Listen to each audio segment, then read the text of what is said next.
And there we are. All right.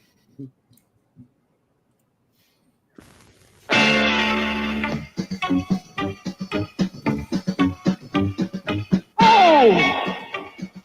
Double O, C-double-O, C-double-O-L, C-double-O-L, Mac. Cool, Mac, cool.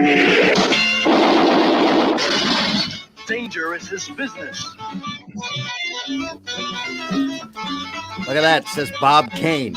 Is that the Bob Kane? That's the Bob Kane. Wow. The owl is flying high, frightening to the eye.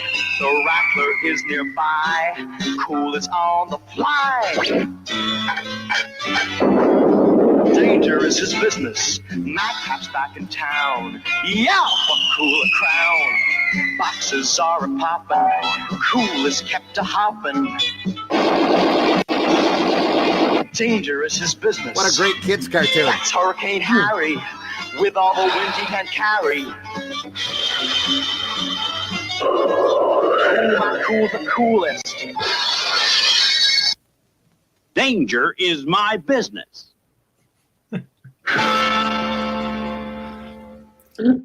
Is that Lou Grade in the chair with the cigar? Apparently that's his boss also, smoking, blowing smoke. Great Saturday morning cartoon. Oh, yeah. Nobody ever remembers. That's my speed. When was that from? When's that from? The 60s. 60s. Yeah, 60s. Yeah, that looks very 60s. Yeah. Probably mid to late 60s. What studio produced it? Oh, that's a really good question. I could because think of the combination, it could either be out of Great Britain, or it had the same kind of feel that like the Jay Ward stuff had, and they did that outside of in Mexico many times, or even in Canada. Let's see. Pulling it up now. Cool McCool Films, McCool Design. So it was their own production company. Right. Oh. Right, but they still had to have the production had to be done somewhere. It's 1966. Yeah. So, and that was just after I think the Adam West Batman was raging. Yeah. It has Danger Mouse feel to it. It was drawn in Australia, our Transit Park Film Studios. Thank you so much, Mike Jimmy. Yeah, long live Wikipedia. Danger Mouse was produced near me, about 20 miles from me. I can't remember the guy's name now. Two of them went there. Sure, in England, though, everything's an hour away, right? Yeah. No. Or less. No. That's California people do say that. No, that's not California. California is a long state. If you travel, if you went as the crow flies from me west for 20 miles, you'd be in the North Sea. Okay. Yeah. So who wants to be an hour away from drowning? Same. No, it's the Californians who are an hour away from everybody. No, the California, you're a couple hours away from everybody, even when they're 2 miles away. Traffic there is horrendous in parts. No. Don't remind me. My memories of Los Angeles are never ending. So Hey, listen, we got lost in Watts in Los Angeles. there you go. That's not a good idea.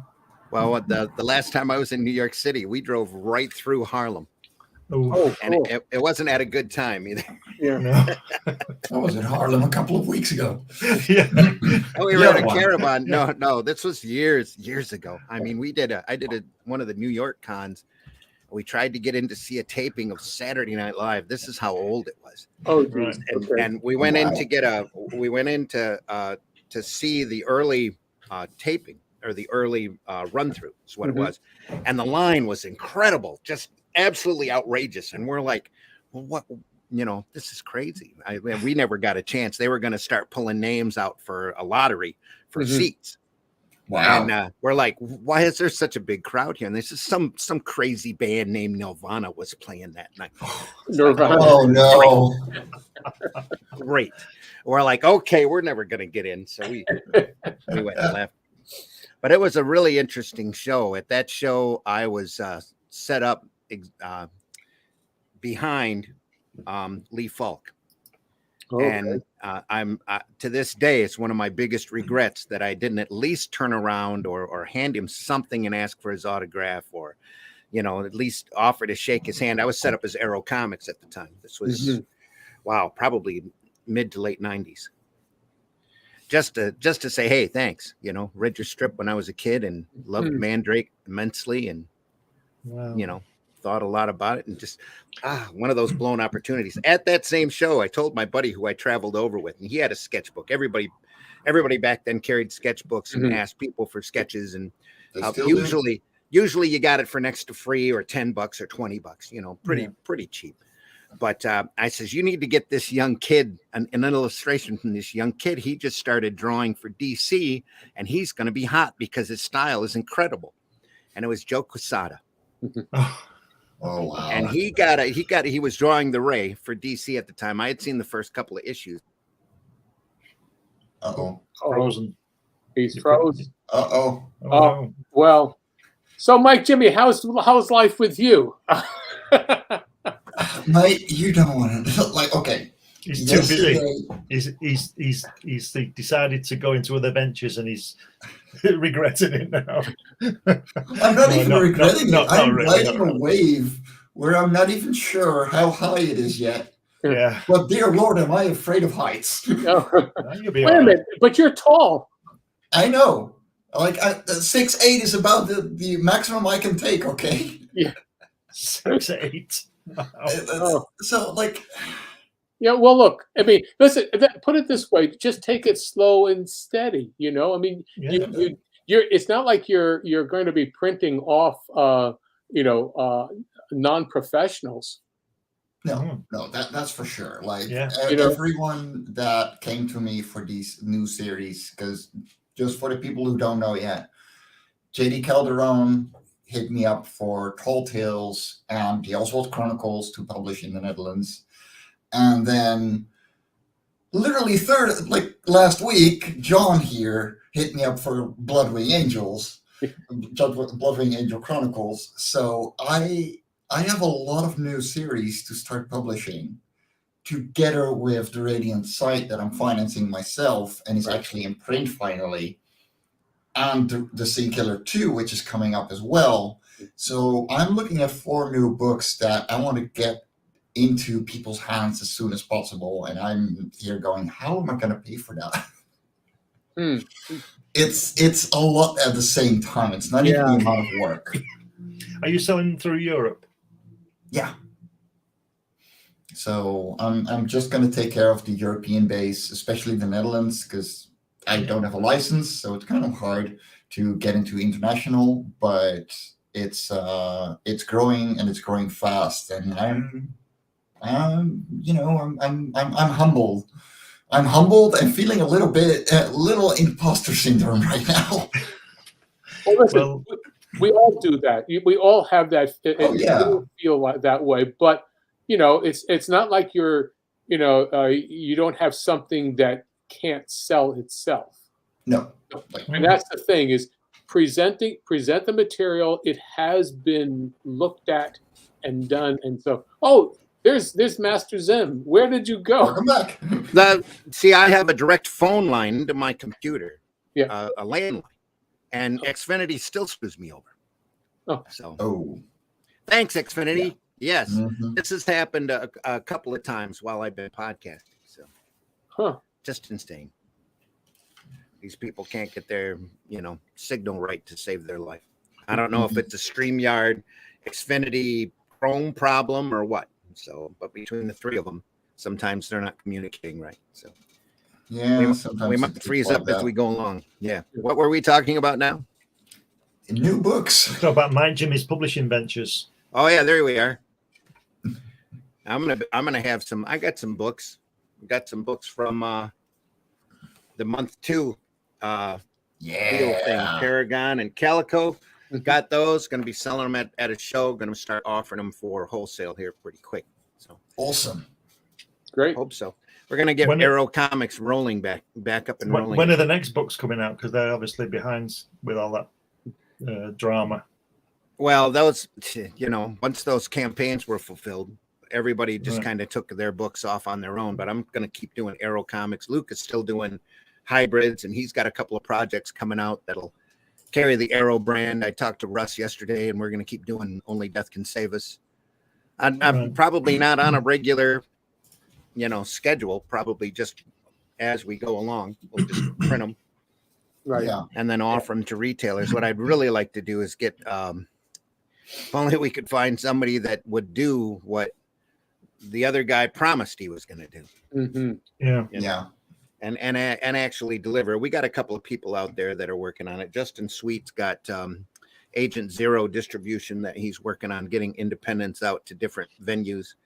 Not necessarily comic shops. You've got the guy here above me with the new outlet. So yeah, that too. With him. So you two talk to each other. Mm-hmm.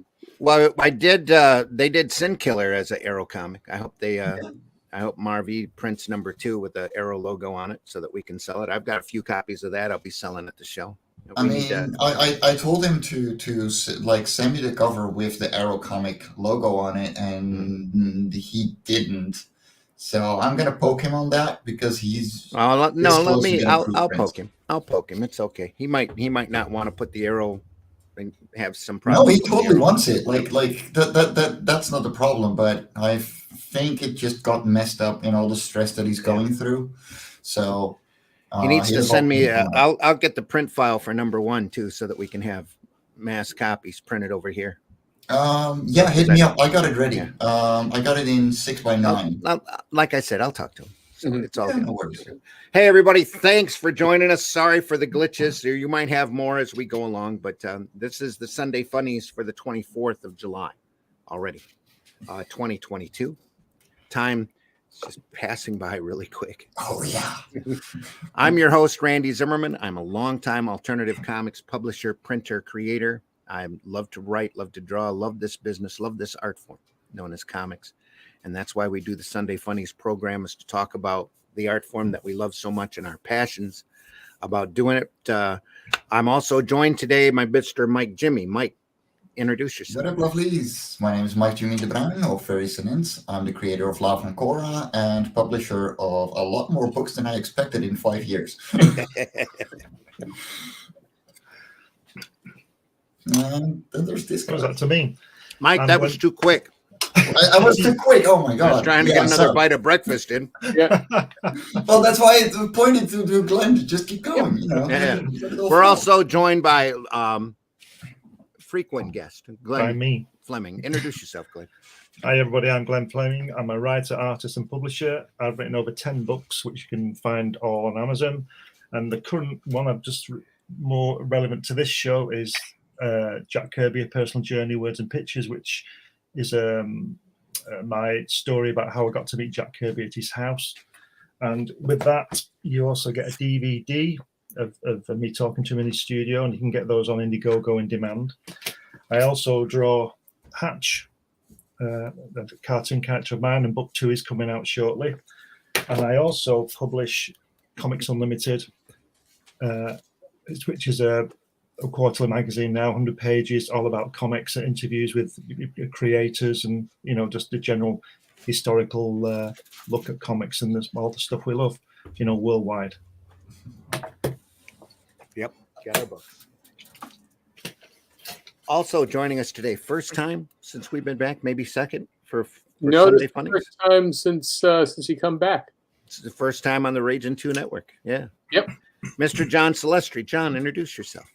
Well, as he said, I'm John Celestri. I am a almost 50-year veteran of classical animation. Starting back in the 1975, 74. Worked on all kinds of feature films and TV specials. Most notably, I animated the first appearance of Boba Fett in the Star Wars Holiday Special. So I actually have more screen time than anybody else. And I am pretty much canon now, I guess. So anyway, I've done that. I've animated on Dragon's Lair, Space Ace, Rock and Rule, animated on He-Man and She-Ra, worked on video, as I said, video games and all kinds of commercials, Batman commercials. You could see them on YouTube video. Those really cool ones. There are about 4 of them. All the cool ones are his. Yeah, they're good. I just did the cool ones. All 4 of them. So anyway, so that's it. And I'm working. I've been doing comic books now for quite a while, and have my own line of comics with Bloodwing Angel Chronicles. And I can't show you the covers because they've got naughty bits on them, and so that's it. But if we were in Europe, there'd be no problems with that. Nope, not at all. We're such a backward society in a lot of ways. So, over here in the States. So. Anyway, but part of the fun. And I should probably run our opening since we just opened with the Cool McCool opening. We could. It's not too far in yet. If we got the intro to this program right, we wouldn't know what we were doing, would we? Well, we just start talking, and then we totally. There have been whole shows without the opening, or using the opening as a closing. So, yeah, here's the opening.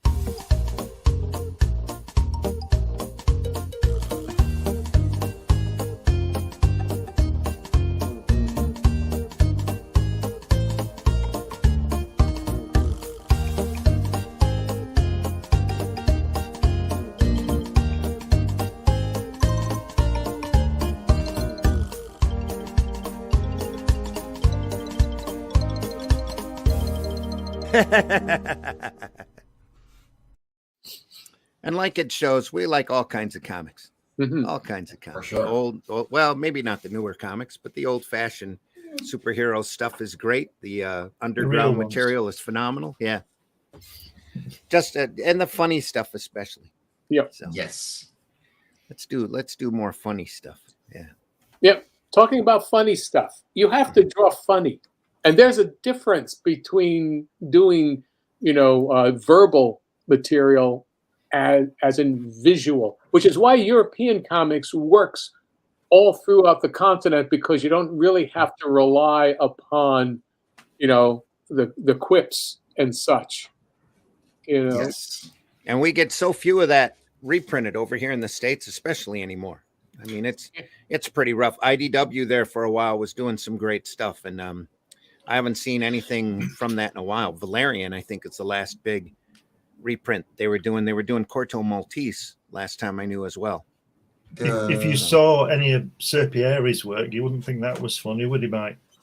No. It's very, pornographic, I guess you'd call it. But he's just such a fantastic artist, though, isn't he? I don't know if you've ever seen any of it. But funny you say about the fun and the art pulling the jokes.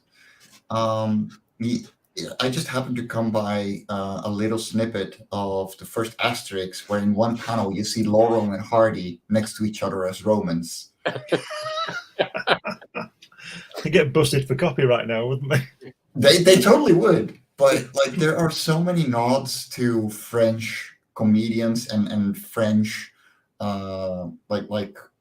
just French things in general that would not work in any other country because they're just French in jokes. But because the art pulls so much of the story, those references don't matter. You still laugh. Yeah.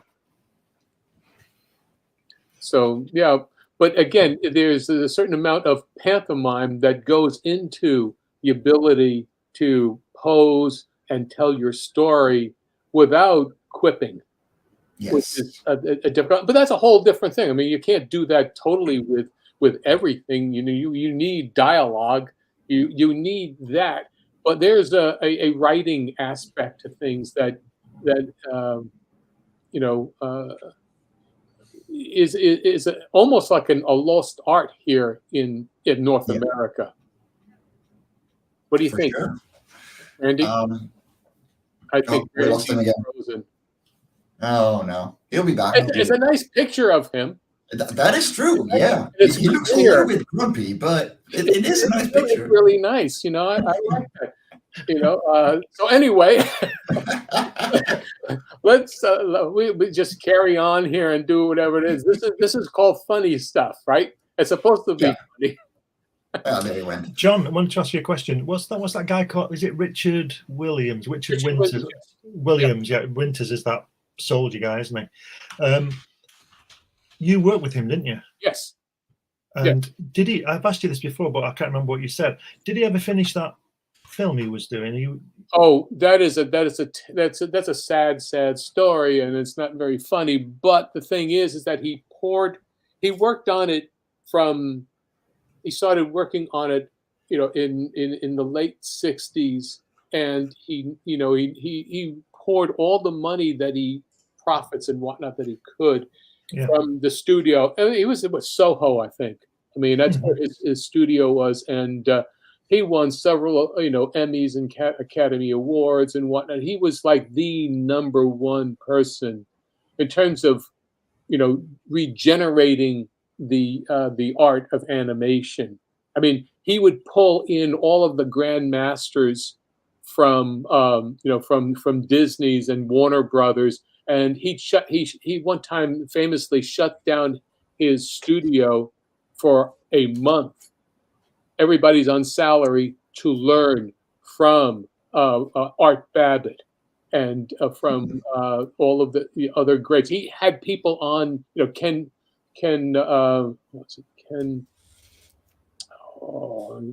Ken Muse. Anyway, he had people on staff who were the masters drawing when nobody would, there was no place for them to work. So he brought them over, and so it was all kind of rekindling the energy to do something different instead of it just being the Saturday morning material.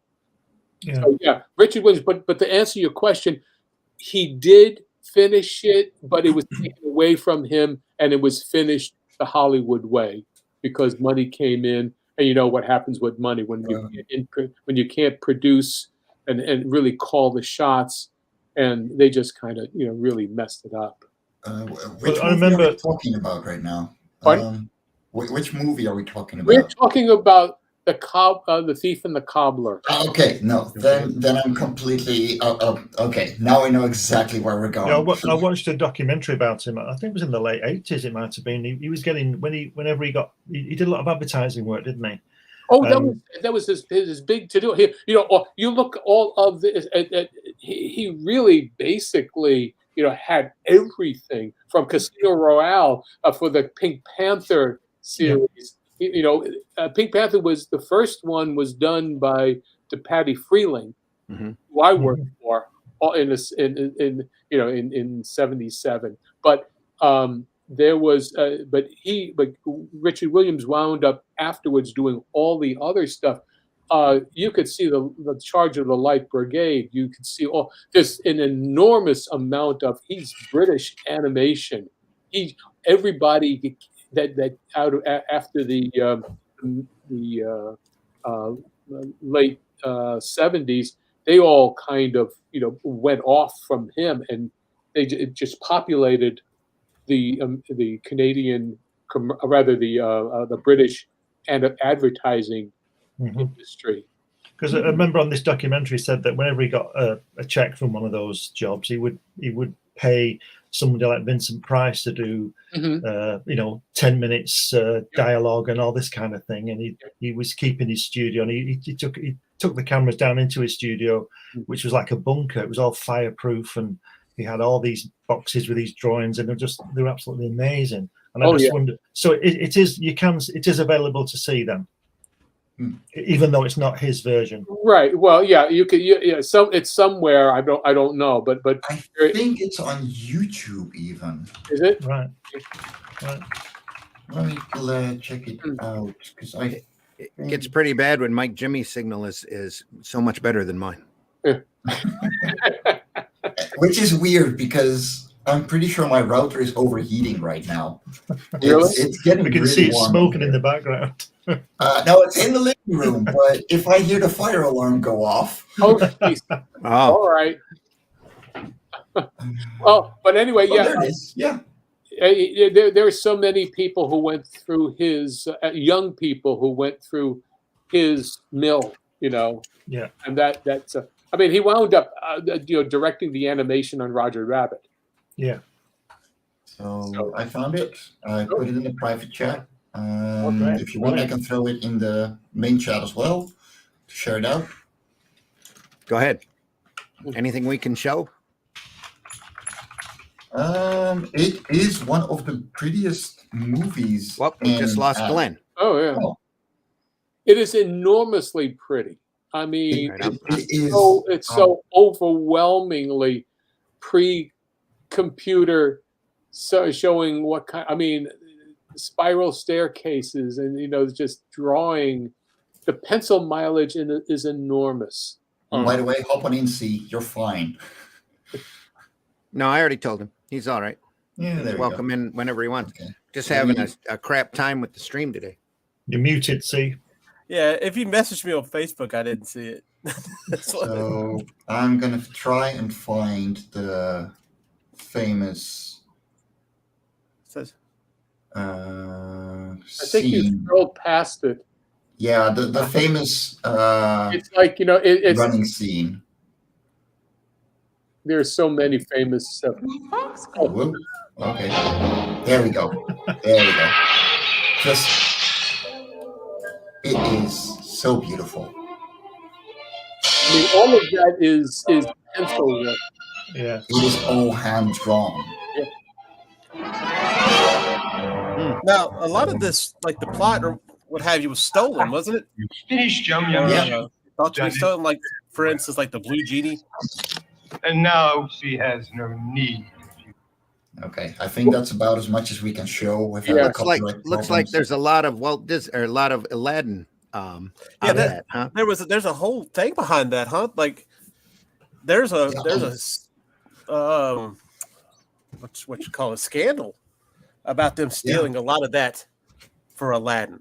Well, there's a lot of that from Disney in general. Well, you got every time a new movie comes out, they go back and look at everything else that. Yeah, but you got to remember a lot of people who worked at Disney's had first worked at Richard Williams, like Eric Goldberg, right? Dan Haskett. You had a number of people who worked on the Disney show, the Disney '90s movies, were all coming out of, it basically. Had Raggedy Ann and Andy, and so I was on that. Eric Goldberg, Dan Haskett, Tom Cito. There were a whole bunch of us that went on to going to various places. I went to Nelvana. Dan wound up at Disney's. Eric was at Richard Williams. Then you all come together. They came together at Disney's again in the '90s, in the '90s to do that. I mean, so you've got to understand it's the technical abilities and the talents that you're seeing. It's like saying, well, you know what? This actor played in this movie and then played in this other movie. Well, what? Yeah. It's the personality and the talent of each individual artist that you're seeing, right in the performance. I mean, even if you do see The Rock in the Jungle like 5 or 6 times in 7 different movies, that's a lot better than the name. Yeah, that's a lot better than the. Yeah, sorry, we're all stepping on each other now. So, go ahead, Mike, Jimmy, go ahead. I forgot the animator's name, but in several movies, you have a character, moving their head while saying something, and it was their flex because nobody else could do it. It's that kind of talent that you just, you hire them because they have that talent. Oh yeah, yes, you were cast. In many ways, you were cast to character. Yeah. Yeah. So there are certain people who do close-ups better than physical material, and we're not talking about rotoscope, and we're not talking about motion capture. At some point, earlier before all this happened, okay, you had you had rotoscope, but a lot of times you would look at the drawings that you get, and then you were just saying, okay, I understand this pose. I'll pull out these, I understand the timing in this, and you'll make an interpretation of it.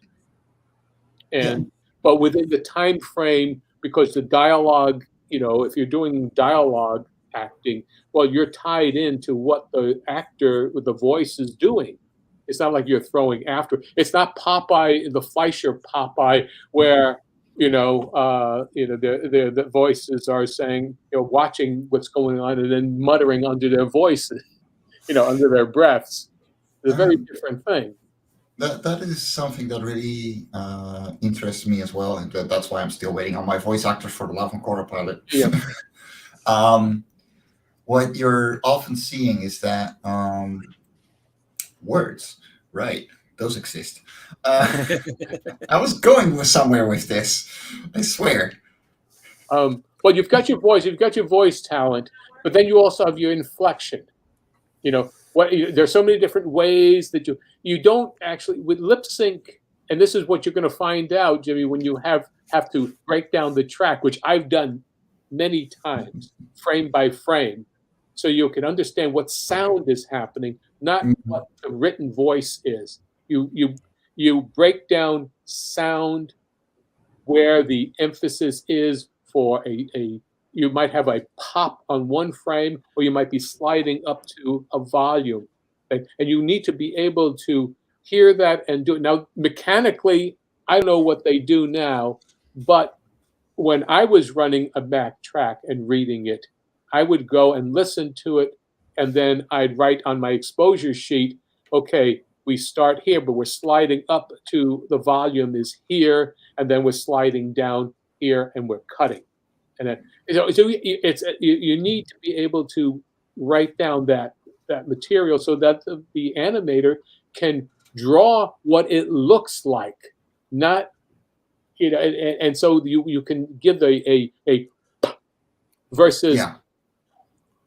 And those are two different things. What am I talking about? What am I talking about?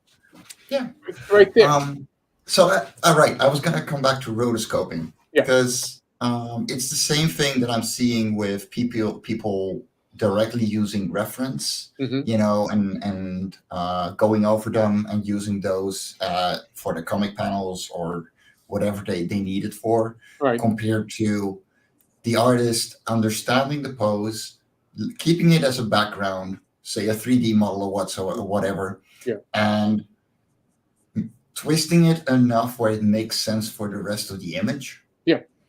Oh yeah. And with rotoscoping especially, like if you one-on-one that all those poses, it's not going to look as good as taking a little bit of artistic freedom and filling in the gaps. Yeah, because when you are doing what is the sense of doing realism? There's a difference between being realistic and being believable. Yes. And that's lies. We're not using. Why do live action? Why do cartoons if you're going to do live action? And why do computer generated imagery when you're just putting stuff up? I mean, the difference between Lion King, the original Lion King, and the whatever it was, the CGI, the live action, the enormity of there was no explosion, there was no energy in the remake, and the dialogue, the dialogue and the phrasing and the action. It's crazy. You go side by side, and they might have been trying to do exactly the same thing, but they didn't. No. Because the more realistic you go, the less you can express those characters. Right. That is the entire point behind being cartoony. Yeah. That's my problem with modern comics.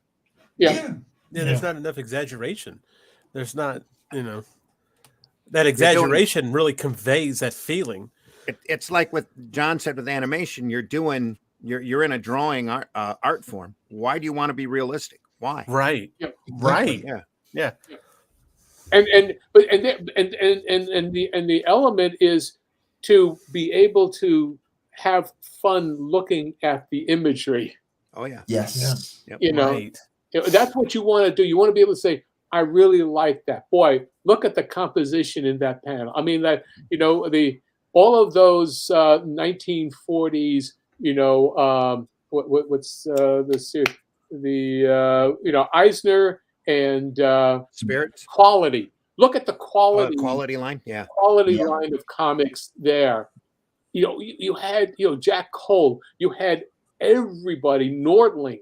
There was they were all doing something in that same way where you could open the page and go, wow, that's interesting to look at. Yes. Yeah. Yes. Yeah. See, that's one. Cole had a definite style and over exaggeration. That's why Plastic Man works so well under Cole, is that he was a master of over exaggeration. Right. Yeah. That's one of the reasons why Jerry Anderson did his Super Marionation with his marionettes, because two reasons. One, he didn't want to work with live actors because they kept giving him their opinion. Because Scott Tracy never argued with anybody, and the other reason was that the CGI, or whatever you want to call it, the special effect system at that time in the 60s just wasn't there to capture his vision, which is why he enjoyed I don't think he did it personally, but he enjoyed making the models and designing them because he could design just whatever he wanted.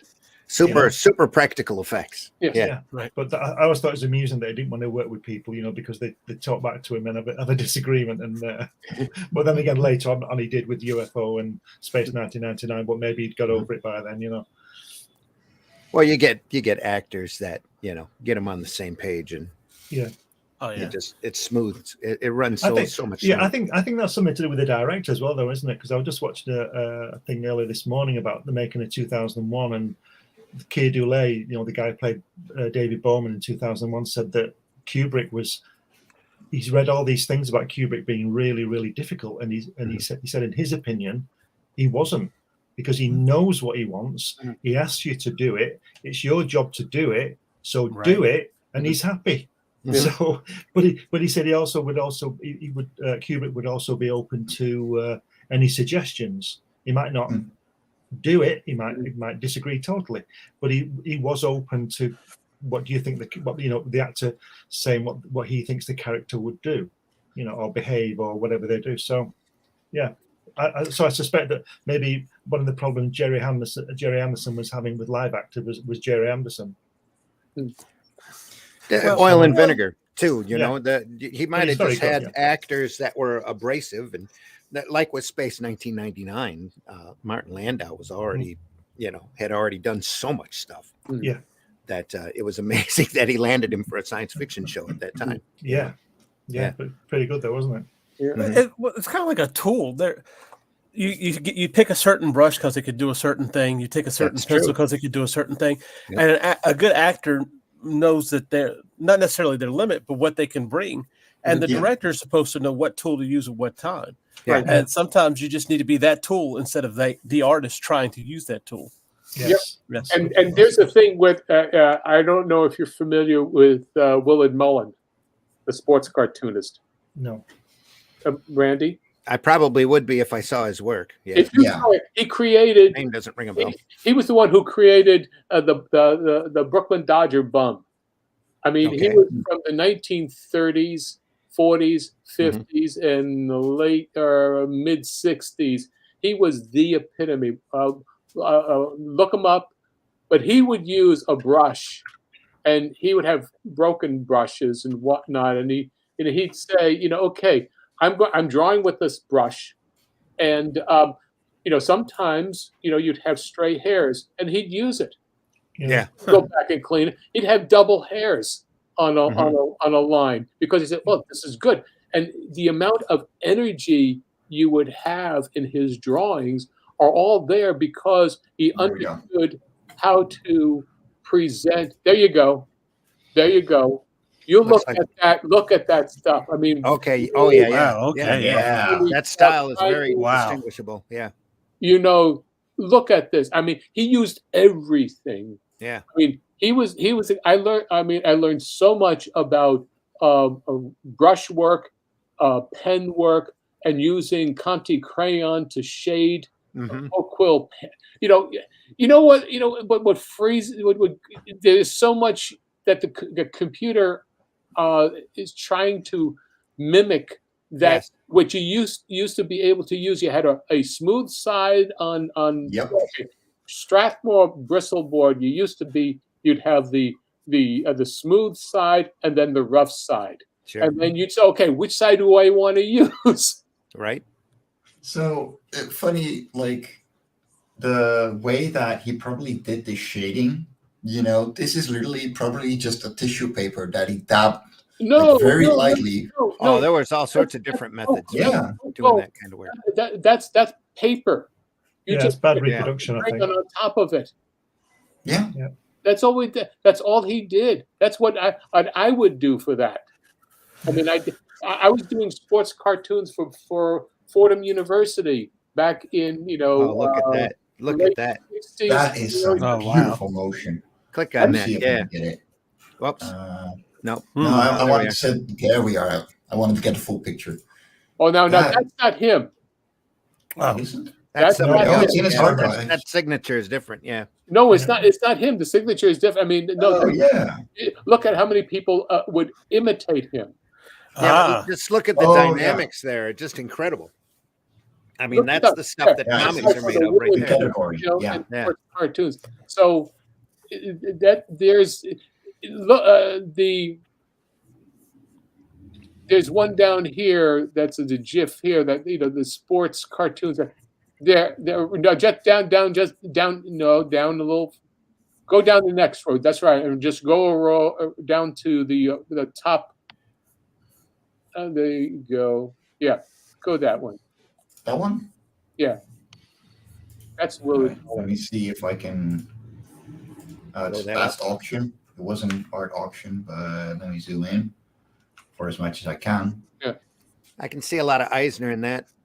Yeah, there's a lot of Jack Davis in there as well. A lot of Jack Davis, From him. Yeah. Eisner is picking up from him. Yeah. Mullen had already been a master sports cartoonist in the early 30s before, Eisner he hadn't even gotten into certain things. Oh, he's probably really influenced though by looking at his stuff. Oh yeah, well, the a lot of this line work and picked it up from the New York. I mean, these were all New York, sports. It was William Mullen was a New York sports cartoonist. He worked for the New York, the Herald Tribune or whatever it was. I mean, he was there. And so Eisner would be picking up, he'd be probably delivering the newspaper that William Mullen was doing. Saw it, yeah. Oh, yeah. I'm sure he was. Isn't it funny how we always think our own heroes, so to speak, are the first ones, and then you find out they were obviously looking at somebody, and just goes back forever. You can't be in an artistic market and not be influenced by, what you have seen or have picked up in your youth. Oh, it's essential. Look at Michelangelo used to go and study the statues of Donatello. I mean, it's as old as time, Yeah. So, it's all part of being an artist, is being able to look at somebody's work and going, like that, didn't like that. What was it cool. Picasso said? Good artist copy, real artist steal, or something. He said something like that. Much. Probably did. Something along those lines, yeah. What was it? Wally Wood had a whole real artist steal. Yeah. Fake artist copy, something like that. Yeah. Borrow. They borrow, but a real artist steals. Yeah. Well, we're the things that make us give the best memories and then the most vivid memories are not the super realistic stuff. It's the energy and the excitement that you get from looking at something. And the only way you could do that is by looking at something that breaks through just the chains of reality. Mm-hmm. Yes. You've got to know that reality. It's like we said about a few weeks ago about Kirby with his perspective. Right. A friend of mine said Kirby didn't know anything about perspective, and I said, I don't believe you said that. he didn't invent. He didn't invent perspective, but he bent it as far as it could possibly go, and it works every time. And it's not. It's exaggeration, like we were saying before. This, but that's the cartoonist job, isn't it? It's like you're saying, break down the realism, but you've got to know the realism as well. You've got to know how people walk to draw them in a cartoon fashion walking. Right. You've got to know that. There's a lot of study going on. Yeah, he drew just his feeling. Yeah. That's the first thing. A natural artist, draws, from feeling, but he did it over and over and over again. And look at his earlier, attempts at cartoons in for newspapers or whatever. And he was doing he did so many drawings. Every artist has got about a 100,000 bad drawings in you, and the quicker you get them out, the better you be. Dave Sims of Cerebus is famous for saying every comic creator, every sequential artist has 2,000 bad pages in them. Yeah. Once you hit that 2,001st, maybe you're competent. All right. Yeah. Well, and it's like it's that 10,000 hour rule, but 10,000 of really strong work, and then that takes you. That's 2,000 hours a year is what you work for a 50 hour, a 50 week, 40-hour a week job. So 5 years of really working at it like that, but guidance, be able to, you can't keep doing the same crap over and over again. Can we see crap on YouTube now? Yeah. We're fine. So we're not for kids anyway. So it's all good. Here's the thing that a lot of younger artists misunderstand as well. If you go to college, you're there for 4 years. You're learning a trade. You're learning something that you probably not want to learn, but you need that degree. So in those 4 years, you are specialized and being guided to learn that one thing, the skills that are the basic need of that trade. So in those 4 years, you're probably going to have, 6-7 months of internship, depending on where you live and what kind of thing you're doing. And the rest of that is 40 hours a week, learning several skills at once. You're doing those 10,000 hours for those skills during those 4 years. If you're a younger artist, you haven't put in those hours yet. It takes time to learn skills. The thing that drives me crazy when I run across somebody who's gone through like the sequential art program, if they're fancy enough to call it that, in college or community college, you're being taught these techniques, these skills by one person. You're being instructed by one person's opinion, maybe two if they're actually using some sort of textbook that's written by somebody else. And they come out of there with that piece of paper and they think that they know it all. Well, I've heard it several times, especially from some of the Joe Kubert school people, that you could get Joe Kubert school is not going to teach you how to draw. Yeah, really not. They'll teach you these aspects and everything else like that. But the people that succeed, that come out of that school and do something with it, are people who've already put in enough into it before they went in and are continually doing it. I've actually seen a Joe Kubert school graduate. Somebody said something about, you've read Scott McCloud's Making Comics. Oh, I never heard of that. Like, what? Yeah, exactly. It's like, what? So I've run into a few kids that think they know comic history because they took a course in college. And they sit down and try to tell me how comic history was. And I'm like, no, that's not how that worked at all. Who the hell taught you that? Haven't you? One kid felt that Crumb was a complete degenerate and had never heard of Vaughn Baudet. And he went through the Savannah Art College. I went, seriously? You don't know who Vaughn Baudet? Oh, my goodness. And you think you know all of comics history because you took a course. No, that's not how that works. No. You got to go out there and experience it. You got to pull it from different sources. Especially comic history, because nobody's really done a definitive comic history, which they really should do. Somebody should sit down and do a book on the history of sequential art. You've got understanding comics, you've got making comics, but you don't have, especially something as detailed as the Steranko books. You know, I thought that's what you were doing, Randy. No. I'm doing comic history from my perspective. This is my understanding of the collection of stuff. And in the back of the book, I'm doing just like I did in the Spank the Monkey on the Comic Market series. I list a bibliography. Here's some sources. Go back and read this stuff for your own. On your own, look at this stuff. And there's an entire book out, a nice thick book about the origin of Wonder Woman. Mm-hmm. Yeah. Wonder Woman. Yeah. Because Moulton was, yeah. And the more you read about Moulton, the more wow, that whole situation is just amazing. But it takes up an entire book just on that. Mm-hmm. Like we showed the Cool McCool opening earlier, Bob Kane's a whole nother story. Yeah. And that's got to be, if I know Robinson, I think, has done a book off of his experiences of working with Kane and his perspective, and of Jerry Robinson, that is, about he created Joker and did so much for the Batman legend. Batman originally was in a yellow and red outfit. They decided to tone it down and use darker tones and that kind of thing. And then he was too dark. And they knew it once they printed and got reactions from moms and that. That's why Robin come in. That's why the Joker was back to just practical joke weapons instead of going around and killing people, injecting them with a chemical to tighten the muscles on their face. And that was brutal. Smiled. Yeah. You see, Randy, this is your book. You're just telling us about the history of art there. They really had to take that character and tone it, way down. Well, Wonder Woman to me is fascinating because of the psychology behind it, and in my opinion, the sheer degeneracy of Moulton. I know what, but if you just look at the early, all of the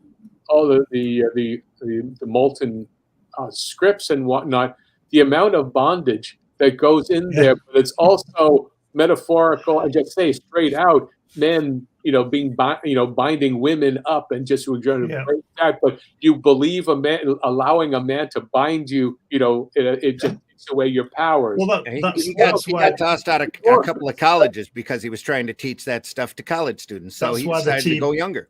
Yeah. That's why the TV show was so good, because I've never really been a big follower of Wonder Woman, and I just used to watch Linda Carter, and I can't work out why. Well, you talk about, they have this class, they go to a class and they come out and they know all this. Even reading. They think they know all this. They think they know, right? Yeah. Well, that's what I'm saying. Even like that book, that French book, I told you about the history of American comics. Yeah.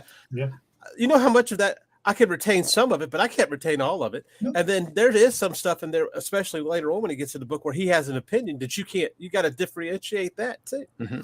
So. Well, again, all of those books are told from different perspectives. Sean Howe has got a great book out about the origin of Marvel Comics. It's a great book, but it's from his perspective, or the stuff that he's learned from whatever angle. There's a great book out. I think I want to say Tomorrow's did it, that has a group of all of the Stan Lee interviews and all the Jack Kirby interviews, and they show them back to back on different points. Stan said this, Jack said that. They were both there. They were both in the room. They both experienced it, but it's from two totally different perspectives. Yeah. It's like they said in Babylon 5, the truth is a three-edged sword. There's your side, there's his side, and then there's the truth. Mm-hmm. Yeah, right. Mm-hmm. You ever hear that? I'm sure you have that radio broadcast where they were talking to Jack Kirby and Stan Lee called in. Yeah. And they're kind of going at each other. Yeah. And then they just kind of stop. And Stan's like, you're one of the best artists I've ever worked with. I really enjoyed working with you. And there was just this admiration. And I'm telling you, if you're a comic artist, there's a lot of bad blood there, but there's also a lot of camaraderie mixed in. Because they were under such tight deadlines, and they were working so fast. That's why everybody has their own idea of how different things work. Nobody wrote that down. Nobody thought this stuff was going to make billions of dollars at the box office. Nobody. Well, I'll take that back, because Kirby did say that someday his stuff would be making billions of dollars up on the movie screen. He did say that in an interview. He wasn't wrong. He wasn't wrong at all. The problem is that there's people that are less talented that are now translating that stuff onto the screen. Yeah. Sometimes it's awesome. Sometimes it's, most times it's not so good. Mhm. We can be really glad that to this day, I thank the lucky stars that New Gods movie never got made. So missed that one. Just like they originally were going to cast Jack Black as Hal Jordan, Green Lantern. Oh God. What? Missed it by that much. I think Ryan Reynolds is a Did he turn it down? actor compared to that. No, what they did is that they leaked it out to fandom, and fandom said, "Are you effing kidding me?" And then there is a not Davis, Alex Ross painting out there showing Jack Black in the Green Lantern outfit with the Green Lantern ring, and I think that's what kind of threw it. That is one of the most underused cult followings in this whole thing is the Green Lantern cult following, because there is a huge following for the Green Lanterns, and that cultivated out of the comic books. It didn't cultivate from a movie. It didn't cultivate from a cartoon specifically. And again, Julie Schwartz, Gardner Fox were working on deadlines. They threw Green Lantern together, and it blew out from there. But Green Lantern is really Lensman by E. Doc Smith, which is an old pulp series about a group of like space rangers who had lens, type powers, not quite Green Lantern powers. He took Lensman and the old Alan Scott Green Lantern and blended it together. Alan Scott Green Lantern, by the way, created by I don't remember the guy's name now, and it escapes me. He used to do the shows all the time. He's a great guy. The same guy who created the Pillsbury Doughboy. created the Alan Scott Green Lantern. Did Sheldon Moldoff work on that? Pardon? Is Sheldon Moldoff? No, Sheldon did. He did Hawkman. Yeah, he did a lot of Hawkman work. Yeah, I think he might have created Hawkman as far as that goes. I know a lot of that is Kubert. Rudy Purge? Early on. No, not Rudy Purge.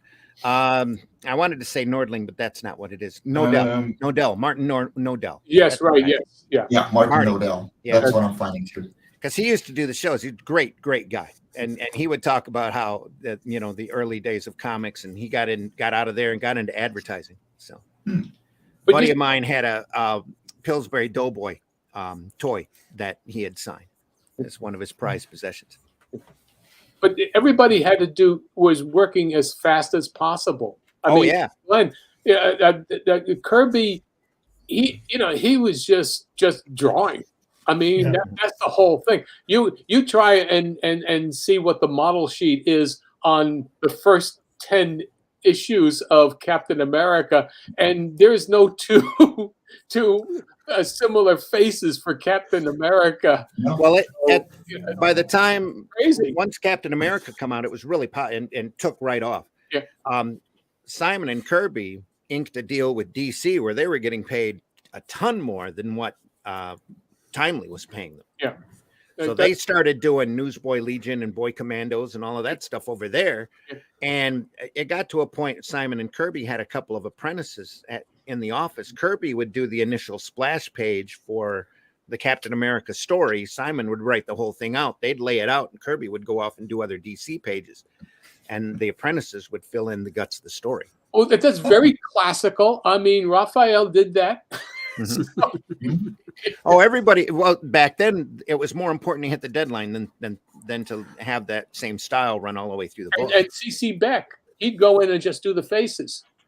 Well, he pared down. He said he pared down his style on purpose because he come out of advertising doing technical drawings of ice boxes back then and different appliances and that. But he realized comics, what in his mind, what comics was simplicity and color. Mm-hmm. So like that Wiz comics we have right up above us here, the muscle tone, everything was pared right down so that red can come through. And Captain Marvel was bright red and bright yellow, and that was on purpose. Yep. All of those basic primaries, especially on the covers, would pop through. But to him, that's what comics were. Plus, made it easier to draw. So, like you said, he could go through and correct all the faces. Yeah, he'd just go in and do that. I mean, there is some, but then there's some like Mac Rabo sometimes he took them so long to draw that they would have to do photostats of just flying Captain Marvel Jr. to paste it in so that they could at least do something. Sure. See, I often wonder with Joe Sinnott when he was working on Kirby. If you look at some of those pencils, Joe Sinnott would change the faces to make the faces look the same. And when Kirby went over to New Gods and things like that, and Mike Royer was inking it, Kirby told Royer not to change anything. Yeah, and that's why it's a lot looser, like his original pencils on the FF were. Joe Sinnott was an embellisher, I would say, rather than an inker. And Joe was an incredible artist. Oh yeah, of course he was. Yeah, I saw a sketch he did of Submariner one time, and it was amazing. I'm sitting there looking at that. Who the heck drew? Oh, it was Joe Sinnott. Holy crap! How come he's not doing full comic work? It's just amazing. But yeah, well, Royer too. When I talked to Royer, the impression I got from him was that he didn't want to change anything. That it was Kirby. He was inking Kirby, so he wasn't going to change anything. And he had that much admiration for him. Him and Thurbo, I think, were just amazing on his work in Kirby's later years. Yeah. But you go through and you see that Superpowers book that Greg Theakston went through. Theakston embellished Kirby pretty hard. And it's interesting, but it's not like Royer. Yeah, it's not like Royer was great with solid blacks, great brushwork, just and like with CC Beck, he pared everything down and just pretty much copied Kirby's lines. And Thurbo is, in my opinion, the same way. Just that's when that style of Kirby really shines, is when nobody's trying to put their stamp on it.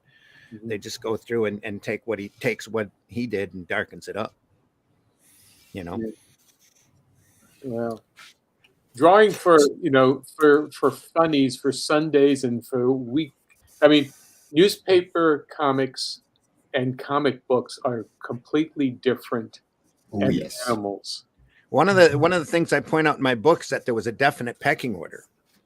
That if you were able to get a syndicated comic strip back in those days and get placed in a couple hundred papers, minimal, and that back then there were thousands of newspapers, you were made. Oh yeah, you had more than a living. You could sit back comfortably and just keep producing and just go crazy. That's why these Schultz and these I remember the Gumps. Pardon? The Gumps. I mean, the creator, and this is the early 30s or whatnot.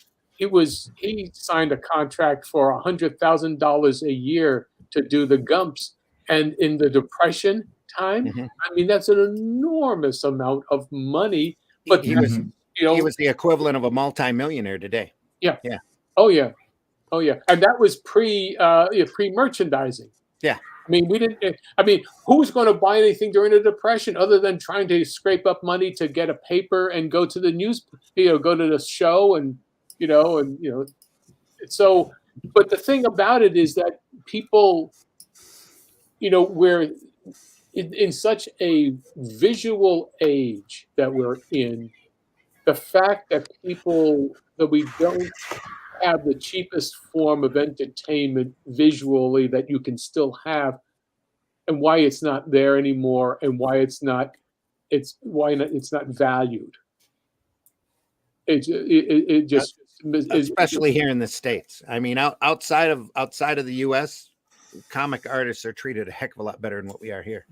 Most artists, for that matter. Well, it's not just. I mean, it's just not comic artists. The arts, period. It's crazy. But the arts, painting, and even theater hasn't been degraded as much as comic books have. You mentioned comic books to somebody that's not into the market. They just look at you funny, and the first thing that pops into their head is kiddie literature. But is it basically the North America and Great Britain?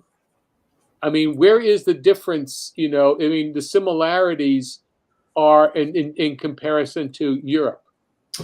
So that is like, if I tell someone I'm a comic artist, they go, "Oh, cool," like Donald Duck. Yeah. Right. That's what I get. And Donald Duck is a weekly magazine here that sells hundreds of thousands weekly. So I can understand them on that. It's a kid's I think magazine. it's a mindset. In my experience, it sounds like it's just the same as in the United States, because people just look down on it. I think one of the clues to that is the word comic in it, and then there's the history.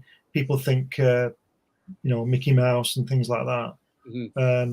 They don't see the not serious stories, but you know what I mean. They're a bit more adult stories. Let's put it that way. They don't see that, and I think it's a cultural thing. I think it's inbred. Well, here in the DNA now. Here in the States, it's just starting to turn around, like within the last 10, 15 years, where people would get that kind of remark. Oh, I'm a comic book artist. Oh, that's cool. But back before that, it was all comics. That's why Stanley never used his real name. It's because he was saving his real name for when he was writing real books. This great American novel. Well, he said at parties when he would say, what do you do for a living? I'm a writer. And he said he'd try to walk away and run away before they asked him what kind of a writer. Yeah. Well, back then it was a shame, it was kiddie literature, it was a shameful thing. And we were downtrodden thanks to that code authority. And that came from these guys here that wanted to control the distribution system, use that as a way of controlling that spiral rack. Here it's kind of the same deal. Like it did get degraded very badly over the last 30 years. In France, if you're a comic artist and you're getting a title out that people recognize, you're getting a ton of praise. Belgium, a little less. The Netherlands, even less. Like the moment I tell them, I'm a comic artist, Dutch version of it, which just still have a little bit of a name to it. The usual reaction is, so how do you make money? Well, people are like that with art in general, aren't they? Whatever it is, but they always want your art, don't they? Have you noticed this? Yeah. Everybody poo-poos what you do, but they all want it for their wall. Well, that's why all of the big companies encourage people to go digital. It's so that they've got better control over them. They don't have those originals to sell at higher prices out to collectors. Yeah. So I wouldn't get much work then. Yeah. If you hear any noise through my microphone, I have a granddaughter in the house, so she's running through. It's pretty quiet. I And actually closed the window because there's kids playing outside again. I heard that too. Yeah. Yeah.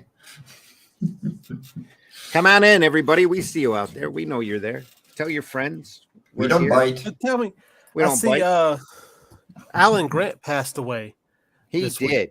Yes. And I do not know enough about him to really understand. I know he did 2000 AD Judge Dredd, but I don't know enough about him to really. Well, with Alan came in on Judge Dredd and wrote a lot of the features for 2000 here and there, because 2000's always worked by the job. When the job was done, it got scheduled, it got printed. And there was always stuff going on with Dredd in the pipeline. But the thing with Alan Grant, he was there during a crucial time in Judge Dredd's development when he really started catching on and everybody really started reading him, and the sales in 2000 AD started jumping. And he moved on to do some Strontium dog writing, and he wrote a number of features for 2000 AD. Then he caught the eye of Karen Berger over here at DC, and he wrote Batman for good, I think, Detective Comics under Breyfogle, if I'm not mistaken, 10 or 15 years.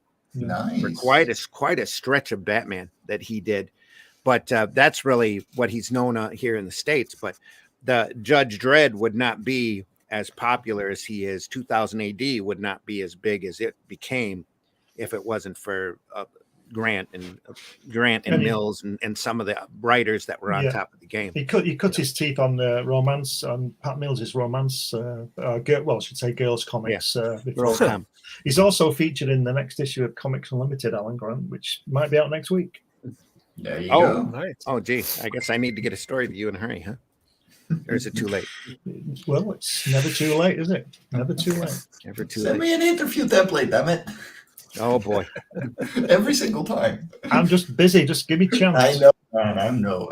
Trust me. I'm you can't up here with works too. No, don't worry. You're busy right now as well. Yeah.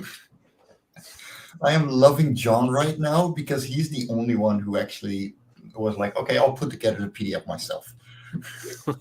And I spent 15 hours yesterday putting together 3 comics from US size to A4, and oh my god, I'm so tired. I can't see a page anymore today.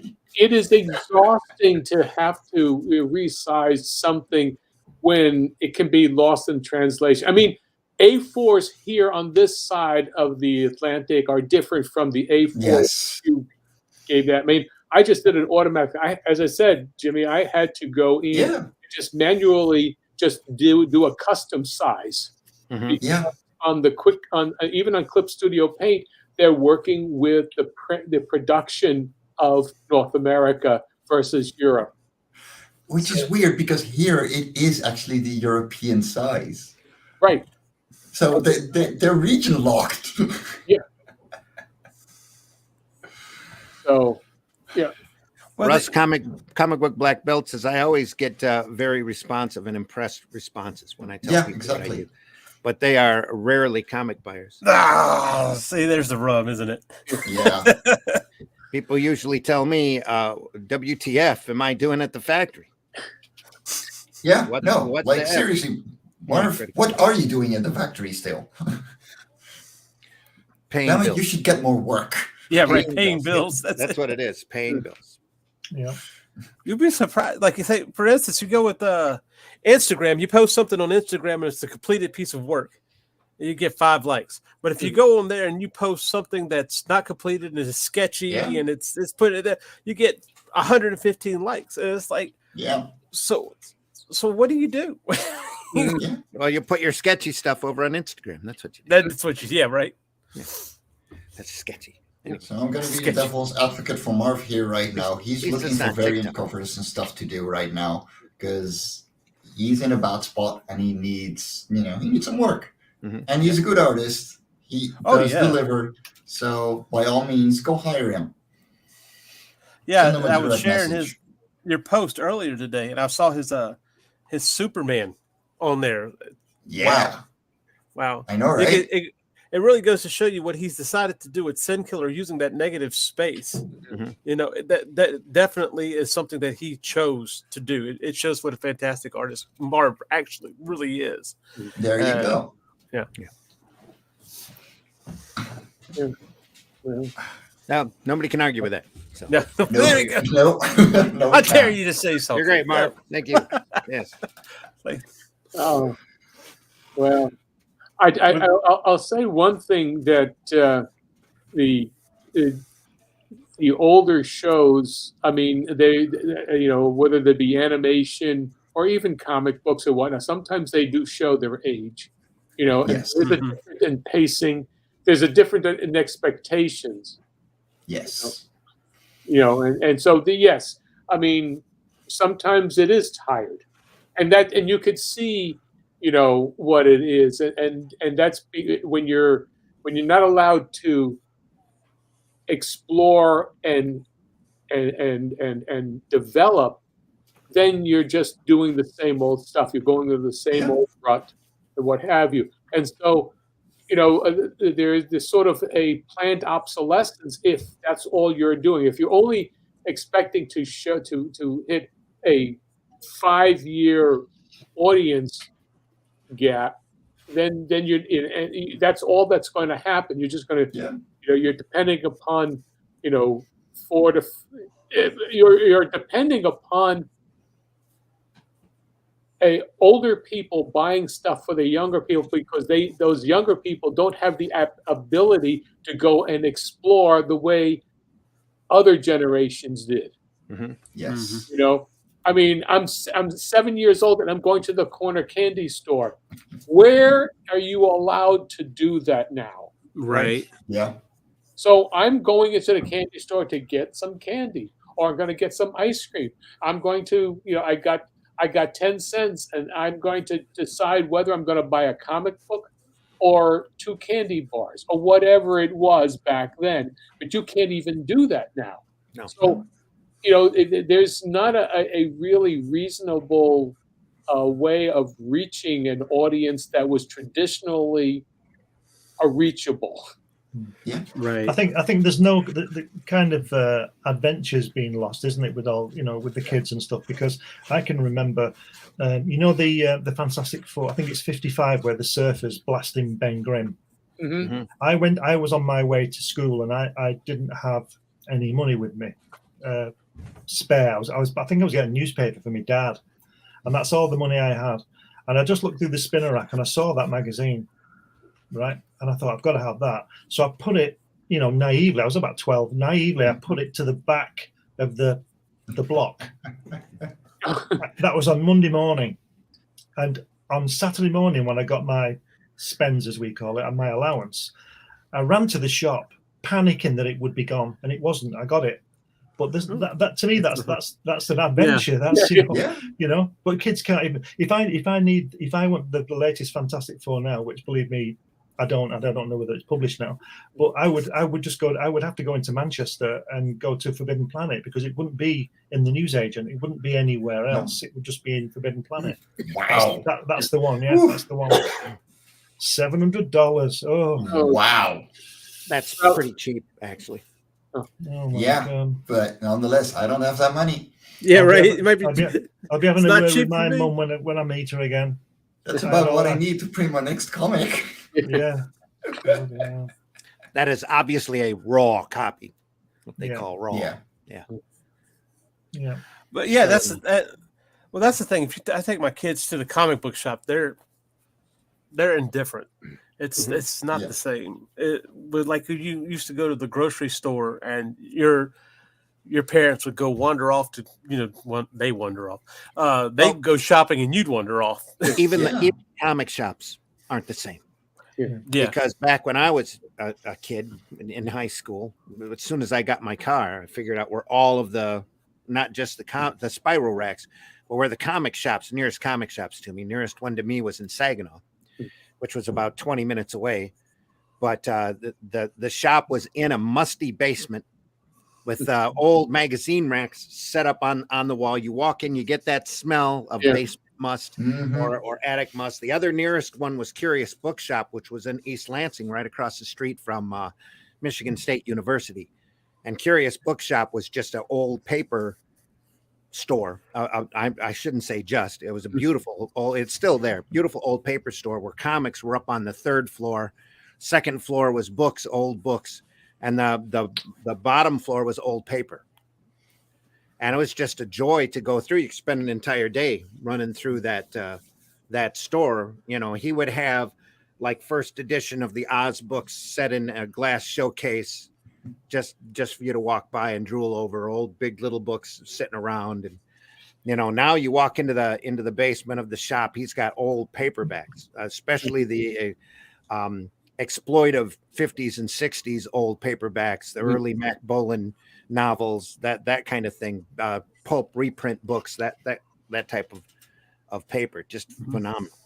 Well, when I go into Forbidden Planet now, it's a bit sad for me because when you walk, it's 2 levels. It's on ground level and in the basement, and you walk in. It's a big shop, and it's just toys, figurines and framed posters. And you go downstairs to the comic part, and that's getting smaller and smaller with more figurines encroaching onto what was usually shelf space for the comics. Well, that's because they're selling less and less because a lot of this modern product is unsaleable pretty much. Yeah. So, and a lot of that anymore is aimed solely at the collectors. So you have 5 or 6 variant covers for everybody to take and slab. The covers is more important than the interior work anymore on a lot of this stuff. Which is the worst. Which is sad to see because it should be the experience. See, I didn't understand slabbing for many years. I thought it was useless, other than taking a book and making it unreadable. Yeah. But now I see it as preservation. You take that book, you slab it, and it's preserved. Yeah. So that no other damage happens to it because there's so many of these books now that are worth so much. The stuff I used to pick out of the dollar bins 10 years ago is $30-$40 now or higher. And if you watch some of these viral shows on YouTube, once they're slabbed, it's a whatever you can market. And CGC keeps track of everything by point value. So they'll go through and say, well, a 9.8 just sold for $15,000 or whatever. And it's crazy crazy numbers. It's Yeah. like selling stock certificates more than it is trading comics. Yeah, and people buy it for the wrong reason, don't they? Well, then again, maybe Most of them collectors do, yeah. buy two. They'll keep one to keep and one to look at. So yeah. Well, I think it depends on the person. It just depends on the person. It does. It does. Just let me go back to what I said before. Is the Fantastic Four still being published? Right now, yes. No, it's still being done. Dan Slott's finishing a run that somebody's finishing a run for Dan Slott, but yeah, pretty much. Is it still in most people's opinions is pretty forgettable. Is it the same team? Basically, yes. Right. There we are. Look at that Lone Ranger. Yeah. Wow. Yeah. Wow. Fantastic. Don't make us show off stuff. I mean, we should do an entire show where we're showing stuff. Yeah, that is one of. This is what's in my box. Yeah. One. Now, when I was a kid, Adam Strange was the first character I was able to talk my mom into allowing me to buy because it was just a spaceman in a spacesuit. It wasn't a superhero at all. But I had to explain it to her. You know. Sweet. Oh, wait a minute. That's a Herbie. Got to blow that up. It's a Super Snipe. Sorry, that's even more important. Super Snipe comic. Yeah. I've got a Herbie. Yeah, I've got Herbie. How about Zip? Red Rube. Who is Red Rube? Who is Red Rube? Oh, that's one of the. This is what became Archie Comics. Yeah. Oh. Flash. Oh, when are those Flash from? Comics. Actually, John? we can see your computer screen more than we can the actual comic. I'm sorry. How about that? No problem. That's better. Yeah. When are they from? The 50s? This is. That one's from the 40s. Yeah. This has got one of the first Kirby Hawkmans in here. Okay. Oh, wow. Submariner. Oh yeah. Yeah. Bill Everett. Yep. Fantastic. oh, that's about to go up in price. Or Zip, what have you, and Yeah. Anyway. It's already jumped. See. okay. Yeah, that's not surprising. Yeah, that's not surprising. I'm done with showing off. A lot I'm of- not showing off my. Oh no, we just like looking at your mustache. Thank you. Fair point. There you go. It is impressive. I'm not. It is impressive. I'm not digging into my metal office cabinet that has my my Spider-Man #1s. You know, things. So just, Now you're really just out to make us jealous. That's it. That's all it is. You just show it off. I'm in at that crucial stage where I actually remember getting Captain Flash. You know, like that was the first new superhero about 1955 or so. You know, Captain Flash. You don't know that one? No. Holy smoke! Not familiar with Captain Flash. Sorry. He had Who printed 5 issues. Captain Flash had 5 issues. It had some sort of atomic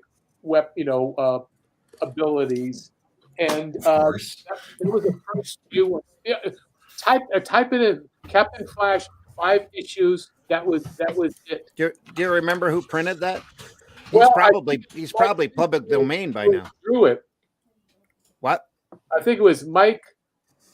Oh, he did the early Justice League of Americas. Mike Sikowski? Yeah. Look up Captain Flash. There we go. You will There see. he is. There he is. I had that issue also. That Captain Flash, yeah. And Nice. I mean that's that is like the first new superhero of the Silver Age, really. American's ace defender. Yeah.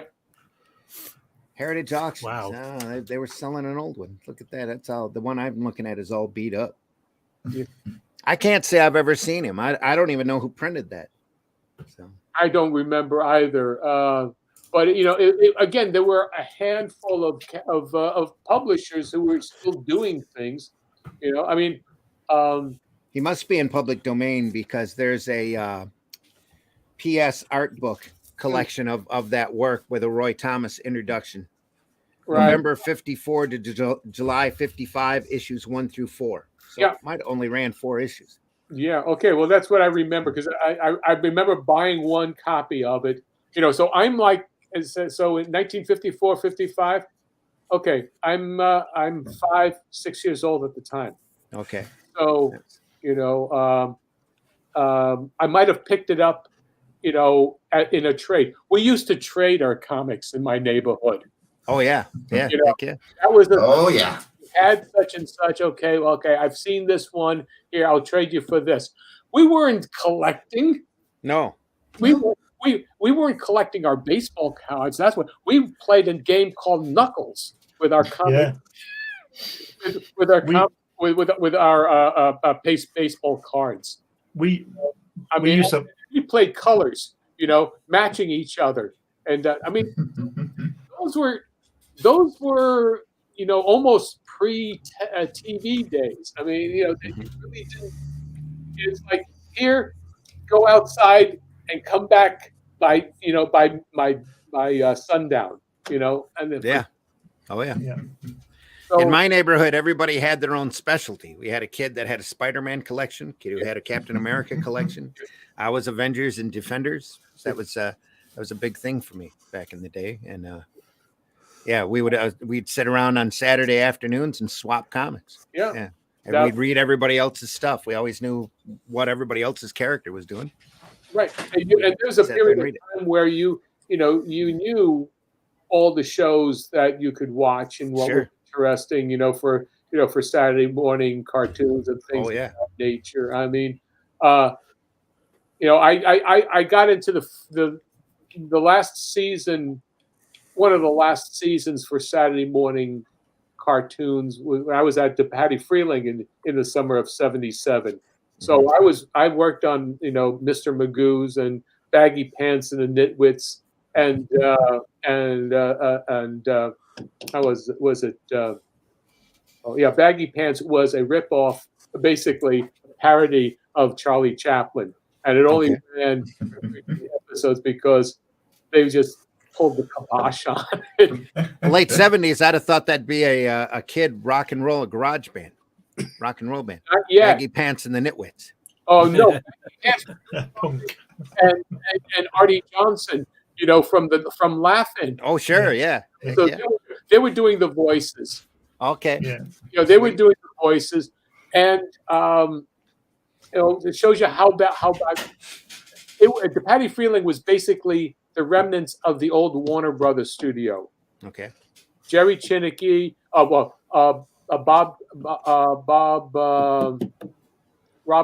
not Bob Clampett, but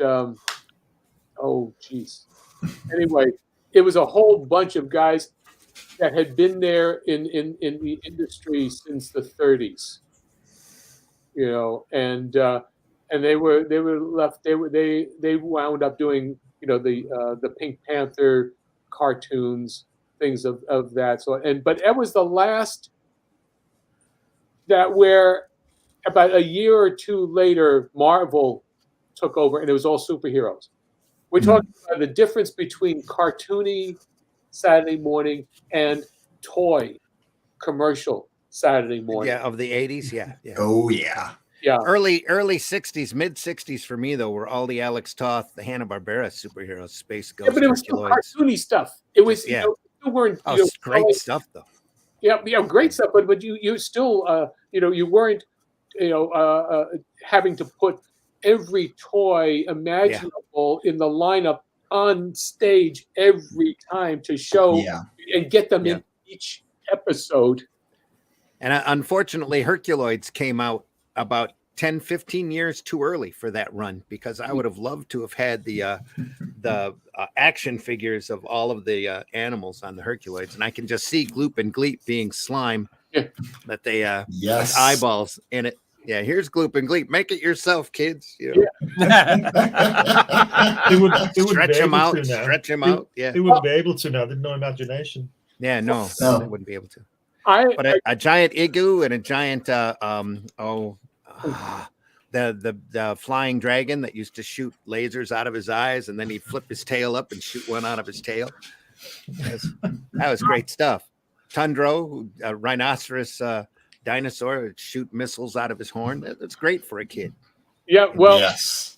all of that stuff, ended when the Children's Television Workshop and when More the congressional hearings. parents started getting really crazy about stuff. Yeah. I've still got a Filmation, sort of it's a booklet saying this is what you're allowed to do, this is what you're not allowed to do. It was a production thing. They said no eyes bugging out, no, you couldn't throw a fist, you couldn't do anything.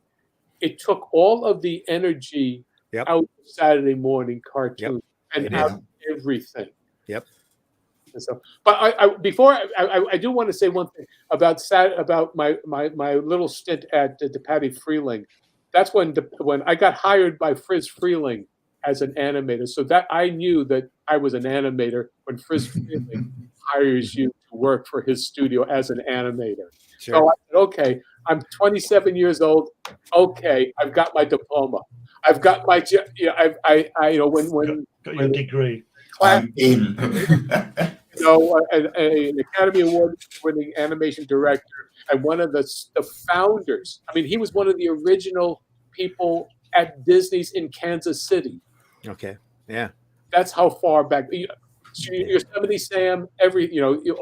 He did those characters at Warner Brothers. So anyway, yeah, he was one of the original crew, as I said, with Disney in Kansas City, and then finally came out with him later on, and then went over to Warner Brothers because he could get paid better or whatever it is. Anyway, the studio didn't have video tape recorders.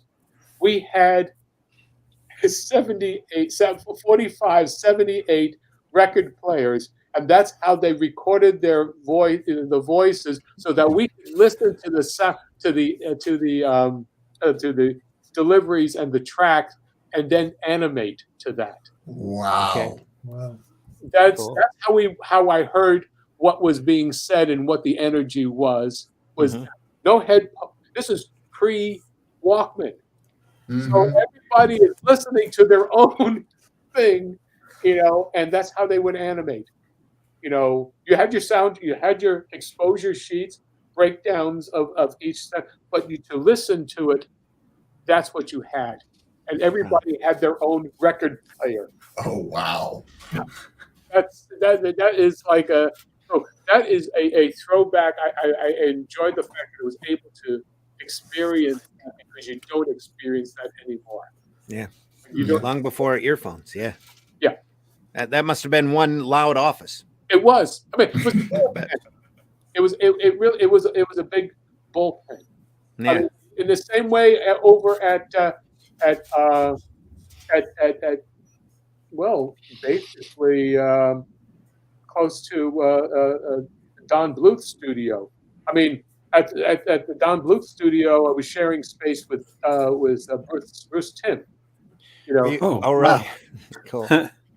Yeah, That's I mean, that's how we're talking about 1983. 1983 or so, and so working on Space Ace and Dragon's Lair, Bruce Timm is, he's got one place, and he's got his desk, and Brett Koth, who has been the right-hand person for Garfield since the late 80s. Okay. He was just starting out, and he was an assistant. So he was employed, in the next desk over. Desk cubicle? Were they set up in cubicles?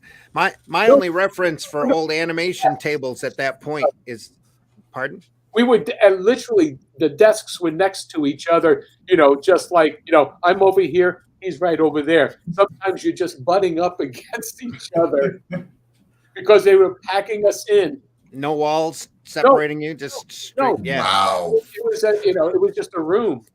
I mean, at Filmation we did that. Where they had little cubicles. I mean, the rabbit warren of the original Filmation studio is notorious for packing people in.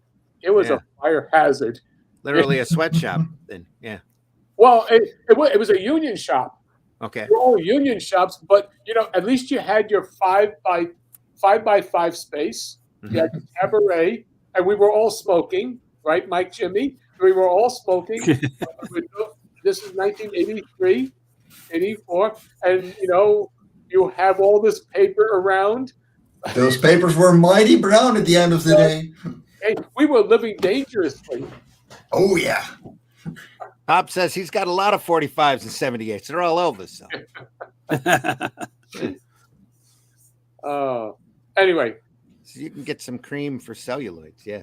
My reference for old animation tables that I would always show the kids when I was teaching cartooning, I'd show them Duck Amuck from Warner Brothers, Looney Tunes, that has Daffy Duck being tortured by the animator, who at the end turns out to be Bugs Bunny sitting in a chair in front of a photograph of an animation desk.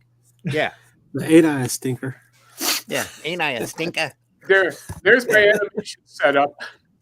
Right. That's my desk. That's why I also draw all my comics on there, because I use my animation bond paper, and that's what I do. I level everything in terms of backgrounds and characters if I have to. And then when I want to draw really small figures with some great detail, I'll blow everything up.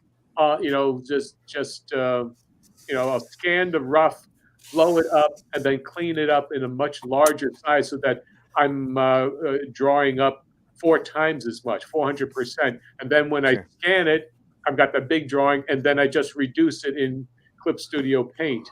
So that allows me to put all kinds of things together into one piece. So it's very tidy in there, John. Yep. Very tidy in your studio. Yeah. Yeah. How do you do that? Yeah. Yeah, you don't want to see my workspace. No.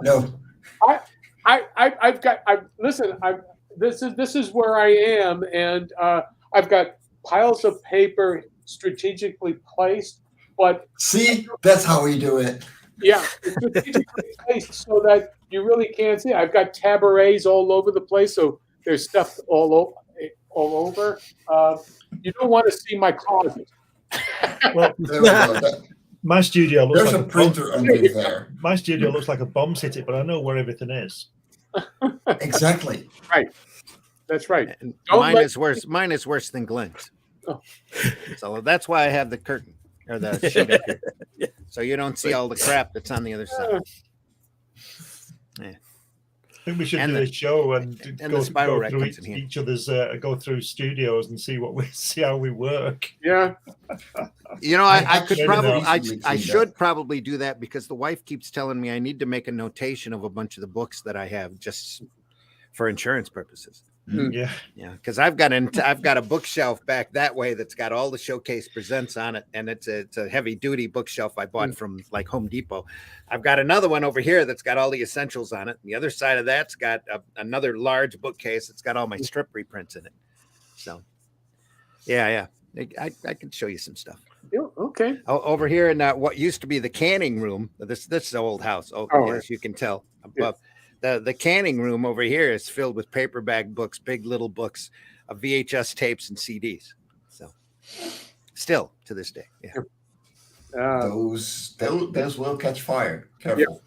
Yeah. Well, we need to make notes. Yeah. Yes. Especially after the last 6 months. So. Oh yeah. It's like, well, the daughter needs to know what she can and cannot sell at a rummage sale. Yeah. Mm-hmm. Oh God, yes. Oh yes. See, there again, you see, she won't be reading them, but she'll know they're worth something. Like, or somebody will come in, Yeah. Well, my monitor here is sitting on top of an EC reprint case of volume case. I've got another. The Haunt of Fear is holding down my freezer over here in the corner. And then the other EC reprints that I have, and I have all of the EC books. Now I do, yeah, all of them, including the new Trend series and the early crime bookcase I just picked up. But I've got them all using as bookends to keep the books on the shelf, because they're so big, bulky. And if you've never seen those bound volume EC sets that Russ Cockram kicked out back in the 70s and 80s. Oh, you know, this is where computers fail, because I had the entire collection of Mad on PDF in PDF sure. form. Yeah, it's all digital. Yeah, but I got it all at least the first 24 in book form. Well, this is what I'm saying, because that was on a hard drive, and I can't access the hard drive now. Oh yeah. Ooh, So yeah. I was going to say, one good electronic pulse or sunspot come down, and your whole collection is free. No, just your hard drive getting older. That'll do the just trick. your hard drive, your system getting. I just had to replace my battery, and the hard drive has a battery in it, one of those little round solenoid batteries. That's how old that computer is. Well, I just had to replace the battery, and I was freaking out when I couldn't turn my computer on until I called my IT guy. And he says, I knew. I woke up to that last week on a power surge, and that was in the middle of my studio room. Yeah. There you go. Oh, yeah. Oh, it was out for a day, blew the whole thing out. So God knows what happened with that. Well, luckily, there's a local gentleman who does, he fixes old Mac computers, so he has the tools to do that if I need it. He fixed up one of them for me.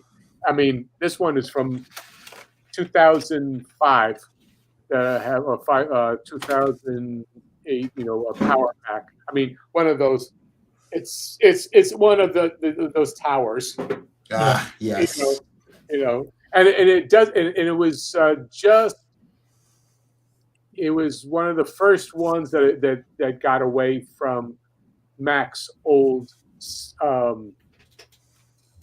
system of it overheating, because it had to run fans and such all the time. Oh yeah. This one doesn't have to do it, but I've got a lot. That's what I got my Photoshop, version 5. 0.55. That's what if I really need to use Photoshop, that's what I use. I go back to there and do that. It doesn't even. Oh yeah. I still use Photoshop, but I'm more updated than you. I've got Photoshop 7. No, I've got 6. No. But you've got to be careful, though, haven't you? You've got to be careful not to go onto cloud, because once you get onto cloud, they've got you. You can access all the software that you'll ever need, but it'll cost you, and then you need to monthly update. Yeah, you need to update your space, your storage space, and all this gigabyte stuff, and £20 a month for that. And all that. Anything. I do not rent. I don't rent this pencil. I bought it. Yeah, exactly. Anything else? A pencil. That's all you need. Yeah. Not to compare, but I've got an old tower here that I use for my vinyl cutter, because I cut single color, double color signs, and I can do heat press t-shirts. That's still running on Windows 98. And it's doing an incredibly good job. Because I keep it off of the net. I never let it touch the net. Yeah. Have you seen those old Macs from 20 years ago that are like half a football, half a soccer ball? Oh, yeah. Well, I've got one of those. And that is currently, and has been since about 2005, that's in the lounge. That plays the music. All the CD stuff is all copied onto that, and that's all. It's not linked to the internet. When we want to run music on, we just put that computer on and just play it. And it can play forever, obviously. But that's what that's for now. That's the record player. Yeah, this is my third tower is the only one hooked up to the net. That's the one that's running this, and I've got that hooked up to my Wacom tablet. So that's my primary graphics system right now. But, all of my layouts on a secondary system, all my cutouts on a third system, older, and each one's older, a generation older than the one before. Well, it's really interesting. I'm running. I've got an older iMac which has I can run CDs on it. Or DVDs on that. So I can do that. You can't do it with the new iMacs. They won't allow you to do that. So I've got that one, which it functions, and I say, okay, I don't use it for anything. If I have to go back, that's fine. But with with that and my phone, that's about all that I'm used for out there. But I'm still running. Jimmy, you using Clip Studio Paint, right? Yeah. Okay. I bought that. I'm not I bought that like 2 years ago, 3 years ago, what have you. Yeah, same for me. Same here. Yeah. So there's no need to go and get some other layout program. It's great. Yeah. What they did was I'm talking to you on a Mac now, and I had to buy a separate DVD player, whereas the one I used with my CS Suite, Photoshop and all that, you had a little slot on the side to put your DVDs in and things like that. But now with the new one, because they're trying to get them as thin as a credit card, there's no kind of drive in there. And I just wonder if they've lulled you into a false sense of security with the films, making little films, and then you've got to buy one of these to run them now.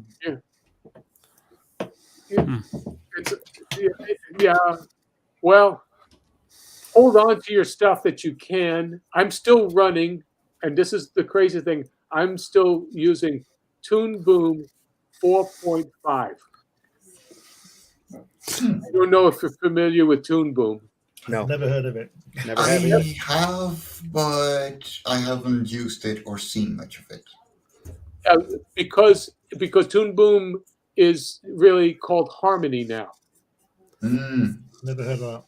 That's what your show. This is what's running most of your computer generated imagery for. This is out of Canada, and Toon Boom Studios is now Harmony. They do so much of the other stuff that you're doing now, digital graphics, and anything that's 2-dimensional. Well, most of your TV shows for cartoons are run off of Harmony. Okay. That's where everything goes into one slot from overseas, and you all can use the same program in one place. So you have seats in one. Anyway, what I've got is one of the original, the generations of it, a 4.5 had gone up to 10.9 or whatever. Then it went over to that. But anyway, I still use that to take my drawings and turn them into PNGs. Instead of scanning as a JPEG and going into a Clip Studio Paint and try and go through the system of turning that into something which is still kind of grainy. Pixelated. Sure. I go to I upload it to my Toon Boom Studio and smooth it out a little bit, drop it down, as a PNG, and then import that into Clip Studio Paint. That way I can adjust everything, and it's there with the alpha channel and all of that, and it's a nice clean. That's what you see, Mike, with the cover I sent you. That's all, I myself, I aim traditionally as well, so I scan them all in, and I do them directly into Clip Studio, but when I'm done with them, I throw after I crop them, they're already looking a lot better because I draw gigantic, But once it's already cropped, I often throw a tiny blur over it, just a tiny bit to anti-alias it, and that's usually enough to get it look as crisp as it does. Right. Okay. Well, everybody's got different. Here we are. We're working around the tools instead of being able to just draw and photograph it and just do it. Yeah. Well, that's the thing. There are tools. Yeah. And there's no wrong way to use a tool, but you don't want to use a hammer to saw down a plank. Right. But you have to know the tools, and you have to know and you have to know what you're comfortable with, because you're generating all this artwork, and you're trying to get the best look that your artwork is. That's why certain people use certain brushes, certain paints, certain types of surfaces and canvases to work on. Yep. And that's when you become comfortable and you don't have to think about it. You just know it's all part of your rote. Yeah. And people say, well, I'm going to go faster. Why? Yeah. You know, if you're going so fast, then you're just creating buttons. You're just pumping holes. No, That reminds me of that. What was it? Adobe Comic Blast that they came out with a couple of years. Oh yeah. You saw how well that went over. Yeah, right. That was a major lead Here's balloon. the thing about younger creators and how they always want to get faster, right? Yeah. Every single artist that I know that has been going for like 5, 10, 15 years. Oh, and yeah, I used to put out a page in 3 hours, and right now I'm doing about 12. All of them slowed down. Yeah. Because you're throwing in more effort the longer you go, therefore it takes longer. Yeah. I think the technology can distort so much as well. Like if you get a singer, a while back, they would just sing and that would be what you got. They might do several takes, but now they can tweak the middle word, a couple of vowels, and do all this tweak, and you're not getting a true representation. Right. And then when those guys go on tour, they'll probably lip sync and like Britney Spears does and all those people. Yeah. Well, that's not a performance. That's just auto-tune, robotics, for example, right? Robotics. Yeah. Like auto-tune. Everybody is like, okay, if you use auto-tune, you can't sing. No, what it's made for is to have a singer do less takes. Say you've got 5 lines of lyrics that were were all pitch perfect except for one little word. Auto-tune can fix that for you. So it means that they have they need less time to keep doing the same takes. That's what it's made for. The wobbly effect that you get when you put it all the way up, that is just a gimmick. Yeah. Right. So it's enjoying a tool, and what you're finding is those singers can sing, like no problem there, but they're using something that they found funny to make music with, because some of them can't tool. Sing. A lot of them can't sing anymore. Yeah. I was just watching a Professor of Rock video. That's because I love that channel. The guy really knows his stuff, and he talks about the music that I love. He had the people on from Blue Oyster Cult that were talking about Don't Fear the Reaper, and they're like, oh yeah, we did all that in one take. Yeah. Everything was all done. Each take was the first take. Everything was perfect. Just all went together. I don't believe that. They needed more cowbell. That was the funny thing. It's that they did all that. They did it in the original cut. The original track is like 5-6 minutes long, and they never thought it'd ever get any airplay. They did it because they wanted to do the song, right? And they never imagined that they would chop the guitar solo out in the middle and put the thing on the radio, and it would be as big as it was. And he also said he had no idea that Saturday Night Live sketch was happening until he walked in after a gig and saw it on the TV and was freaking. And they were all bumping each other and laughing hysterically at it because it was the funniest. They had a couple of the people wrong. They said the Horatio Sands character was the only one that was dressed right, that actually portrayed the character that was actually in the room. That he did it the best. Everybody else, they had the names wrong, and the character that Walken was playing wasn't the actual producer in the room at the time, but the guy literally made his career because Walken impersonated or played him on that skit. His career went way up. Everybody wanted him as a producer. Oh yeah, you're the producer that Walken portrayed over on that skit. You're awesome. Come on, that kind of thing. It's just hilarious. That's awesome. He says out of everything that they've ever done, that's what everything comes down to, is that Saturday Night Live sketch with Walken insisting on more cowbell. Go ahead. Have you seen that Saturday night with Christopher Reeve when he's going for the Superman thing, and he's Superman going for the gig as Superman? Have you seen that? Not in a long time. Yeah, but he's just something. He stops. Somebody comes in with a gun or something. He stops the bullet in his teeth or something, and he he really is Superman, going for the part as Superman, and he doesn't get the job. He doesn't get the job. Yeah. Well, Lewis Black has a routine. He wrote a pilot for a comedy show based on his life, and then went in and had to audition for the part, and he didn't get it because he wasn't him enough. Yeah, that's right. Yeah. That's just they say that we have this thing called X Factor. I don't know whether you've seen it. I've not watched it for a long time. Right. Over here, it's America's Got Talent. Right. Yeah. Well, they reckon that if the Beatles went on next week, they wouldn't get through. No. You know, and they were quite good, weren't they? So, you know, it just goes to show.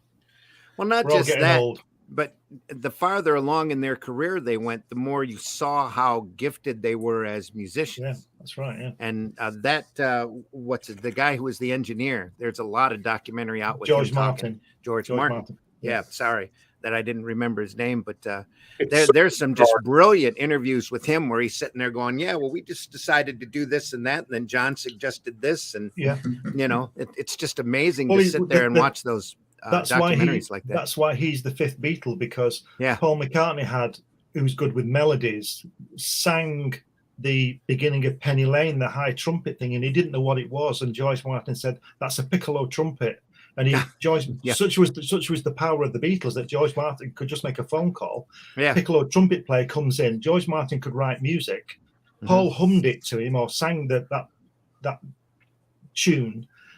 George Martin wrote it on the script and then gave it the guy, and he played it. And this was all done in like 3 hours. Yeah. So that's how talented those people were. Well, he had a Rolodex of gifted musicians on call. Yeah. Well, there's a great documentary as well. You've heard of Cilla Black? Yes. Well, there's a documentary from 1966, I think. She sang Alfie, the song Alfie, for the film Alfie. Which was eventually given to Cher, I think, because of the American market. But anyway, she's there in the studio in Abbey Road Studios with George Martin, because the Beatles introduced her to him, and she sings Alfie, and she's in a little booth. It's only a little tiny booth, with a little window in it, and in front of her is Burt Bacharach conducting a 30-piece orchestra. And she gets it in, I think it's the third take. She does 6 takes. And she did 1 take to loosen up. And she said that later on the documentary, that I think it's by the 5th take, she knew it was the 3rd take they wanted, because she could tell that her voice was beginning to tighten up, her throat was tightening up. Sure. And so I think this took all day to do, because they have to fix things and do that. But it's basically a live recording. You've got a 3rd-piece orchestra. She's singing this vocal all the way through. No stopping halfway, and she, twinking this and doing this. She sang the song all the way through, and it's absolutely spellbinding, because Burt Bacharach's there conducting, and all this kind of thing. It's brilliant. And these people have this thing called talent that I'm always on about. They're talented people. Where can you buy it? Pardon?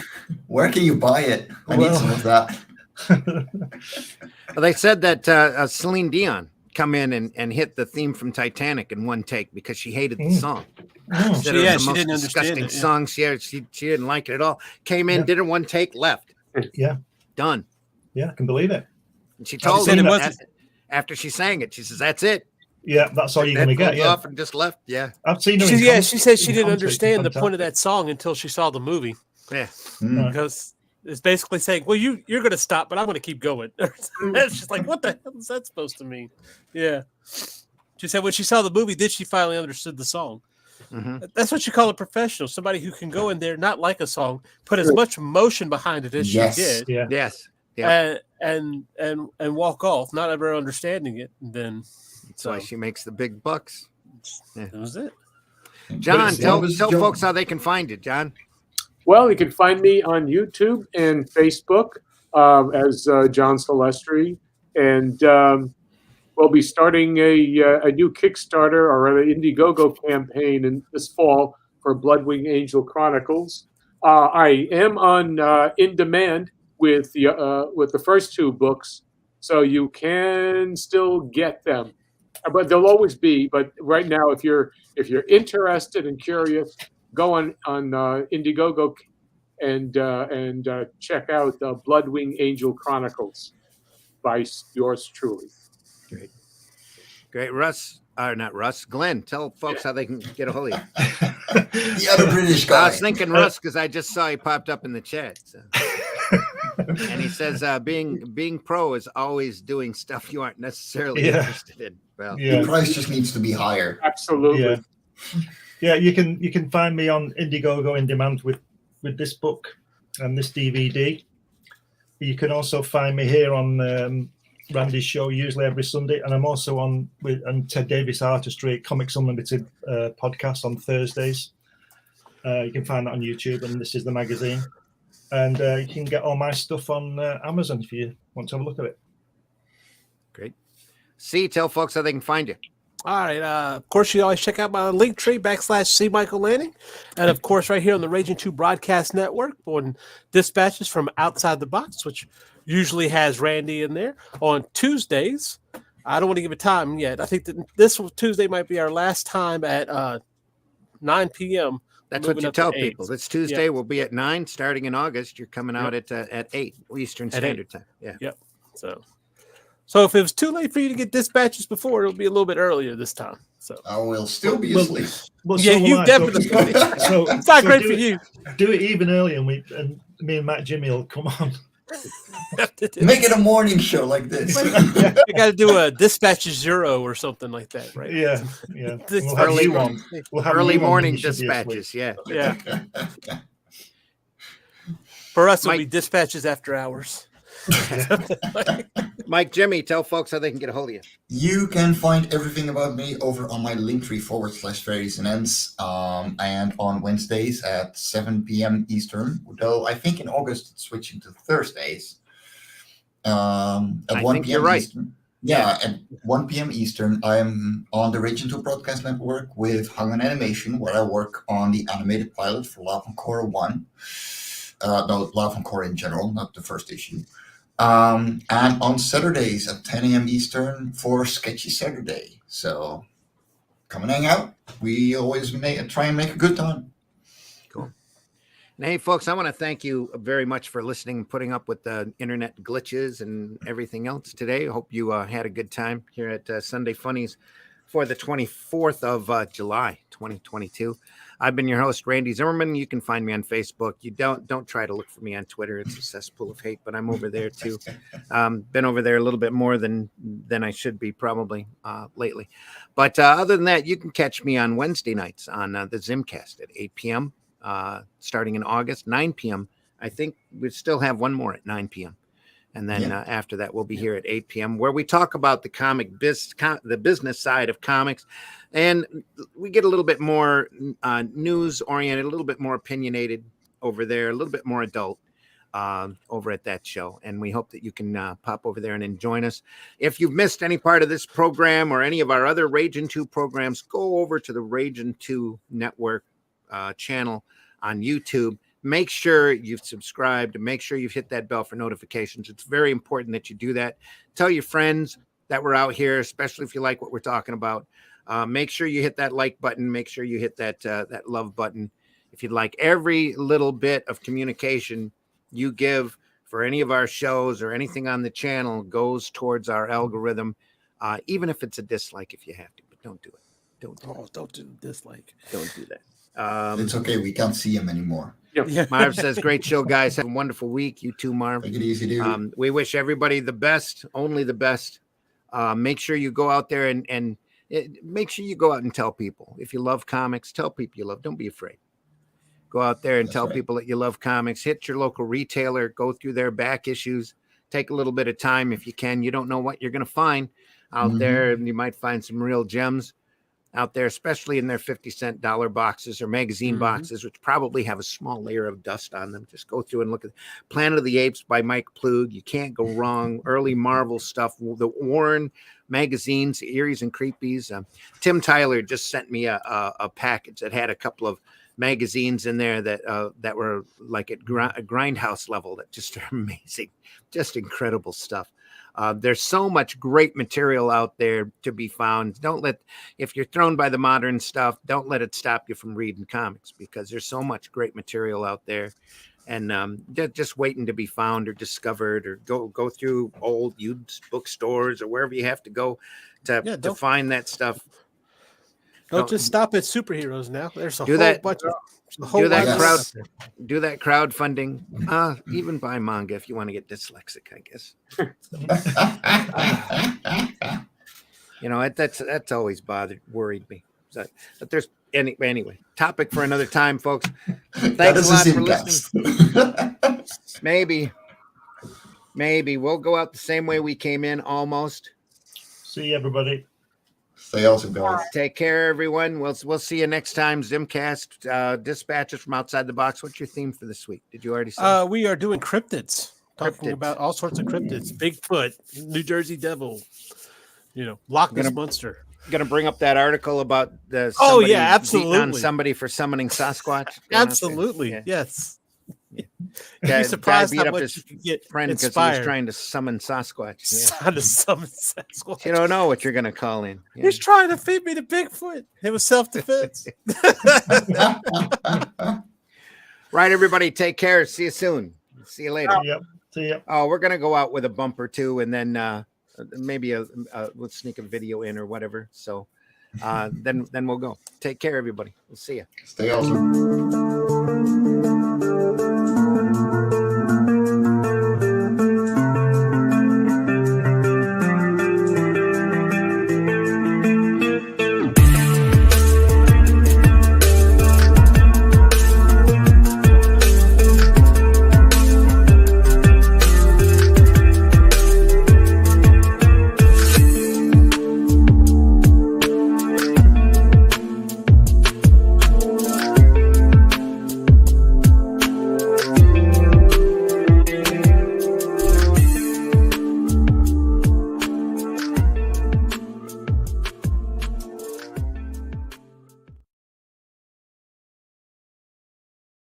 Man, that's got a long lead out. We're going to have to change that around because some of them shows have changed. Oh, we actually have. We just haven't put it in yours yet. I just want to say, oh, great. always forget me. Anyway, Well, I I also wanted to say, since we're still on the air, that I'm going to be on later on today on JD Calderon's show. He's asked me to be their co-host this time, so I have to come up with questions and help guide the conversation along. So that's later today, 7:30 Eastern Standard Time, JD's Indie Comics Explained program. Everybody take care now. We'll see you. Don't be mean. We don't have to be mean. Because remember, no matter where you go, there you are. And who's your favorite Marvel Comics hero? Mine is Superman. Remember the motto? With great power comes great responsibility.